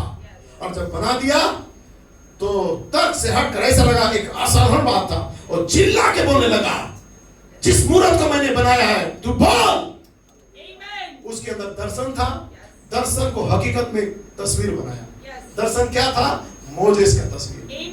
तो एक दर्शन जब उसके पास आया, उस दर्शन को उसने एक तस्वीर के रूप में किया, और जब तस्वीर बन गया तो इतना ज्यादा वो भावुक हो गया कि वो तस्वीर से बोल रहा है तू बोल। एक माइकल एंजेलो एक व्यक्ति था, उस व्यक्ति को दर्शन आया, दर्शन में उसने हकीकत बनाया। तो एक टेंट विजन, भाई ब्रह्म के पास दर्शन आया, और टेंट विजन में तीसरा पार्ट के अंदर भाई ब्रह्म ने किसका तस्वीर को देखा? एक बॉडी इमेज को देखा, एक दुल्हन का तस्वीर को देखा, एक मनुष्य बालक को देखा। यदि मनुष्य बालक वहां पे आ गई है तो 14वें साल में क्या करेगी? बोलेगी, नई फसल को लेके आएगी, वो सब को बोलेगी और लोगों का उद्धार होगा। Praise the Lord. सो मैं उसे खत्म कर दिया हूं। ठीक है, ये दर्शन तो आप सुन चुके हो, तो इस दर्शन को नहीं बोल रहा हूं, और इसे भी आपको बता चुका हूं, जो शाम को मतलब कोई से बोलने वाले ये कुटिया बाथटब के अंदर। तो मैं अंतिम एक कोट को पढ़ते रहा हूं, आप म्यूजिशियन जरूर ढूंढ देंगे। मेरा समय समाप्त हो गया है। प्रसव पीड़ा, इसे जरूर ध्यान से सुनना, ये नबी का दर्शन है। इसे कह के मैं समाप्त कर रहा हूं, ठीक है? हम उस इंग्लिश गाना को जरूर गाएंगे, वी आर मार्चिंग ओवर यरूशलेम। सो यहां पे लिखा हुआ है प्रसव पीड़ा 24 जनवरी 1965। अब हम यहां पर आते हैं कि लगभग कुछ माह पूर्व जब एक सुबह मैं अपने घर के बाहर टहल रहा था, ध्यान से सुनेंगे दर्शन, तो मुझे एक दर्शन दिखाई दिया भाई ब्रह्म को। और मैं यहां पर किसी भी मनुष्य को चुनौती देता हूं कि जो इन सभी वर्षों में मुझे जानता है कि जब कभी परमेश्वर ने मुझे यहोवा यूं कहता वाला वचन को देता है तो वो पूरा न हुआ हो, ऐसा कोई बात नहीं है, लेकिन वो पूरा होता है। भाई ब्रह्म कहते हैं, कितना जानते हैं? वो सत्य है, लोग हाथ उठाते हैं। फिर यहाँ कहता है क्या कोई भी इसके विपरीत बोल सकता है कि मुझे जो दर्शन दिया गया वो पूरा नहीं हुआ है? क्या सच है? अब भाई ब्रह्म कहता है आप सुसमाचार दूत पर कोई ध्यान न दे, वरन आप सुसमाचार पर ही ध्यान दे। यही वह है जो महत्व रखता है। ये वो सुसमाचार दूत नहीं है जो महत्व रखता है। आप उसके लिए किसी गंजे सिर वाले मनुष्य पर ध्यान ना दे, क्यों उसमें सिर में बाल नहीं हो, कैसे आके प्रचार कर सकता है? आप जानते हैं वो तो मात्र मनुष्य ही है। फिर हम सब एक जैसे ही होते, परंतु आप उस पर ध्यान दे जो उसके द्वारा बोला गया बात घटित होने जा रहा है। यही वह है जो इसकी घोषणा को करता है। मुझे उठा लिया गया, भाई ब्रह्म कहता है मुझे उठा लिया गया। जवान बच्चों जरूर इस दर्शन को सुनना। मुझे उठा लिया गया ऊपर। भाई ब्रह्म को आप देख रहे हैं उस इमारत के अंदर भी उठा लिया गया था ऊपर, ठीक है, मुझे ऊपर उठा लिया गया। और मैं जानता हूं कि लोग सभी प्रकार की बातें कहते हैं कि मेरे को उठा लिया गया तो इसका मतलब क्या है। और हम जानते हैं कि उनमें से बहुत सी बातें बहुत सी बातें ठीक नहीं होती है। जब लोग बोलते हैं मैं उस बात के लिए उत्तर नहीं दे सकता हूं। जो कोई मनुष्य कहता है मेरे विषय में, मुझे तो इसी बात के लिए उत्तर देना होता है जो मैं कहता हूं। और मैं तो केवल वही कहता हूं जो कि सत्य है या नहीं। और मैं उसके लिए उत्तरदायी नहीं हूं जो अन्य व्यक्ति मेरे विषय में क्या कहता है। मैं किसी का न्याय नहीं कर सकता, मुझे किसी का न्याय करने की लिए जरूरत नहीं है। अभी तो मुझे संदेश का प्रचार करने के लिए भेजा गया है। अब भाई ब्रह्म यहाँ पे कहते हैं, क्योंकि जो 3 दर्शन को देखते हैं, 3 भागों में एक ही दर्शन है, भाग 3 है, तो देखते हैं ये पौलुस और प्रेरित के द्वारा तैयार किया गया कलीसिया था जब संस्थागत नहीं बनाई गई थी, जिसे पौलुस ने पवित्र कुंवारी की नई मसीह को सौंपा था और उसके लिए तन मन लगाकर पौलुस परिश्रम कर रहा था। भाई ब्रह्म कहते हैं मैंने सबसे पहले दर्शन में ये देखा कि मेरा दर्शन का जो पहला हिस्सा था, ध्यान दीजिए, मुझे कलीसिया का पूर्व चित्रण दिखाया गया था। मुझे उस किसी के द्वारा जिसे मैंने नहीं देख सकता था ऊपर उठा लिया गया। मैं नहीं जानता हूं कौन मुझे ऊपर उठाया, लेकिन सडनली मुझे ऊपर उठाया गया और मुझे एक ऐसे स्टैंड जैसी जगह पर बैठा दिया और मैंने उस मधुर संगीत को सुनना स्टार्ट कर दिया। और मैंने दृष्टि डाला, उस संगीत जो बज रहा है उधर मैंने अपने कान को लगाया और जब दृष्टि को डाला, मैंने कम आयु की स्त्रियों का झुंड को, जिसमें लगभग 18 या 20 वर्ष की स्त्रियां थी, उन्हें मैं आते हुए देखा। दर्शन में मार्च फास्ट करता हुआ लड़कियां आ रही थी और उन सबों के लंबे लंबे बाल थे। उन्होंने विभिन्न पोशाक पहनी हुई थी और वे पोशाक मतलब कपड़ा, वे उस संगीत के लय पर जितनी सिद्धता से कदम ताल करती हुई चल रही थी, वो चल रही थी। और वे मेरी बाईं ओर से इस मार्ग से घूमती हुई गई और मैंने उन्हें ध्यान से देखा। भाई ब्रह्म कहता है एक झुंड को देखता हुआ, एक जवान लड़की लोग कदम ताल करते हुए, विभिन्न प्रकार का ड्रेस था, लेकिन सबके लंबे लंबे बाल थे और वो मेरे बाएं से दाएं ओर जा रहे थे और मैंने उन्हें ध्यान से देखा था।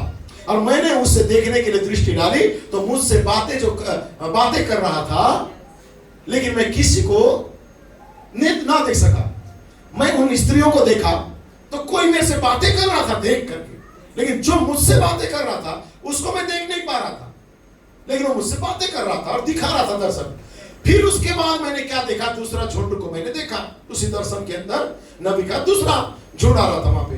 तत्पश्चात नबी कहता है वो झुंड जब निकल गया तब नबी कहता है फिर से एक झुंड पीछे से आया और वो झुंड रॉक एंड रोल संगीत और बैंड को बजाते हुए नीचे आ रहा था।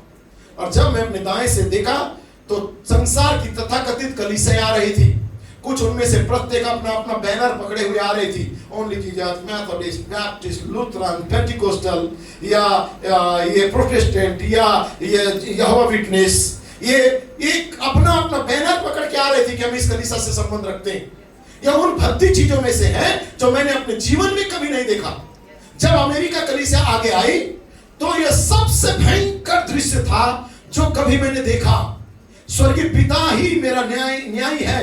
उन्होंने उन ग्रे रंग की बहुत सी ऊंची व छोटी सी स्कर्ट पहनी हुई थी, जैसे कि कोई शराब खाने से कोई लड़की शराब के लत में नशे में निकल के आती है। छोटा छोटा वस्त्र, घुटने से ऊपर को वस्त्र पहन के वो भी निकल के आ रही थी। वे पीछे से बिल्कुल नग्न थी। सामने केवल एक रेड कलर का रंग का कपड़ा, कागज के समान टुकड़ा लटका हुआ था, लेकिन जब उनका पीठ को मैंने देखा, उनका पीठ पूरा नग्न अवस्था में था। वो ऐसा लग रहा था कि मानो कागज को लटका के ऐसा करके सामने से जा रही थी। फूहड़ नृत्य करने वाली के जैसे, जो कि रंगों की लीपा पोती के साथ आई थी, आधे अधूरे कपड़े पहनी हुई थी, बाल को कटा के आई थी, हाथ में सिगरेट लेके रहती थी। जब वे चल रही थी तो वे रॉक एंड रोल पर मटकती हुई चल रही थी। भाई ब्रनम ने कहा, क्या यही संयुक्त राज्य अमेरिका की कलीसिया है? उस आवाज ने कहा, हाँ यही है। जब वे मेरे पास से गुजर गई, तब उन्होंने उसे इस प्रकार पकड़े रहना था। जब वे गुजरी तो उन्होंने अपने कागज को चिपका के रखा था ताकि कोई सामने ना देखे, लेकिन पीठ पूरा नंगा था। तब भाई ब्रनम कहता है, ये दूसरा ग्रुप को देख के मैं रोने लगा। मैंने बस ये सोचा, क्या यही मेरा परिश्रम है प्रभु?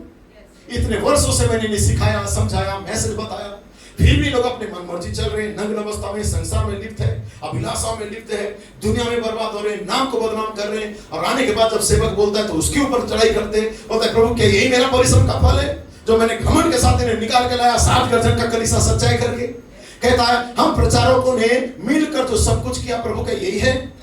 और भाइयों, मैं नहीं जानता कि आप इन दर्शनों पर कितना विश्वास करते हो, परंतु मेरे लिए तो ये सत्य था, ये सदैव ही सत्य सिद्ध हुआ है। जब मैंने उसे देखा, मैं जान रहा था कि क्या चल रहा है। मेरा हृदय मेरे अंदर ही अंदर मानो टूटता चला जा रहा था।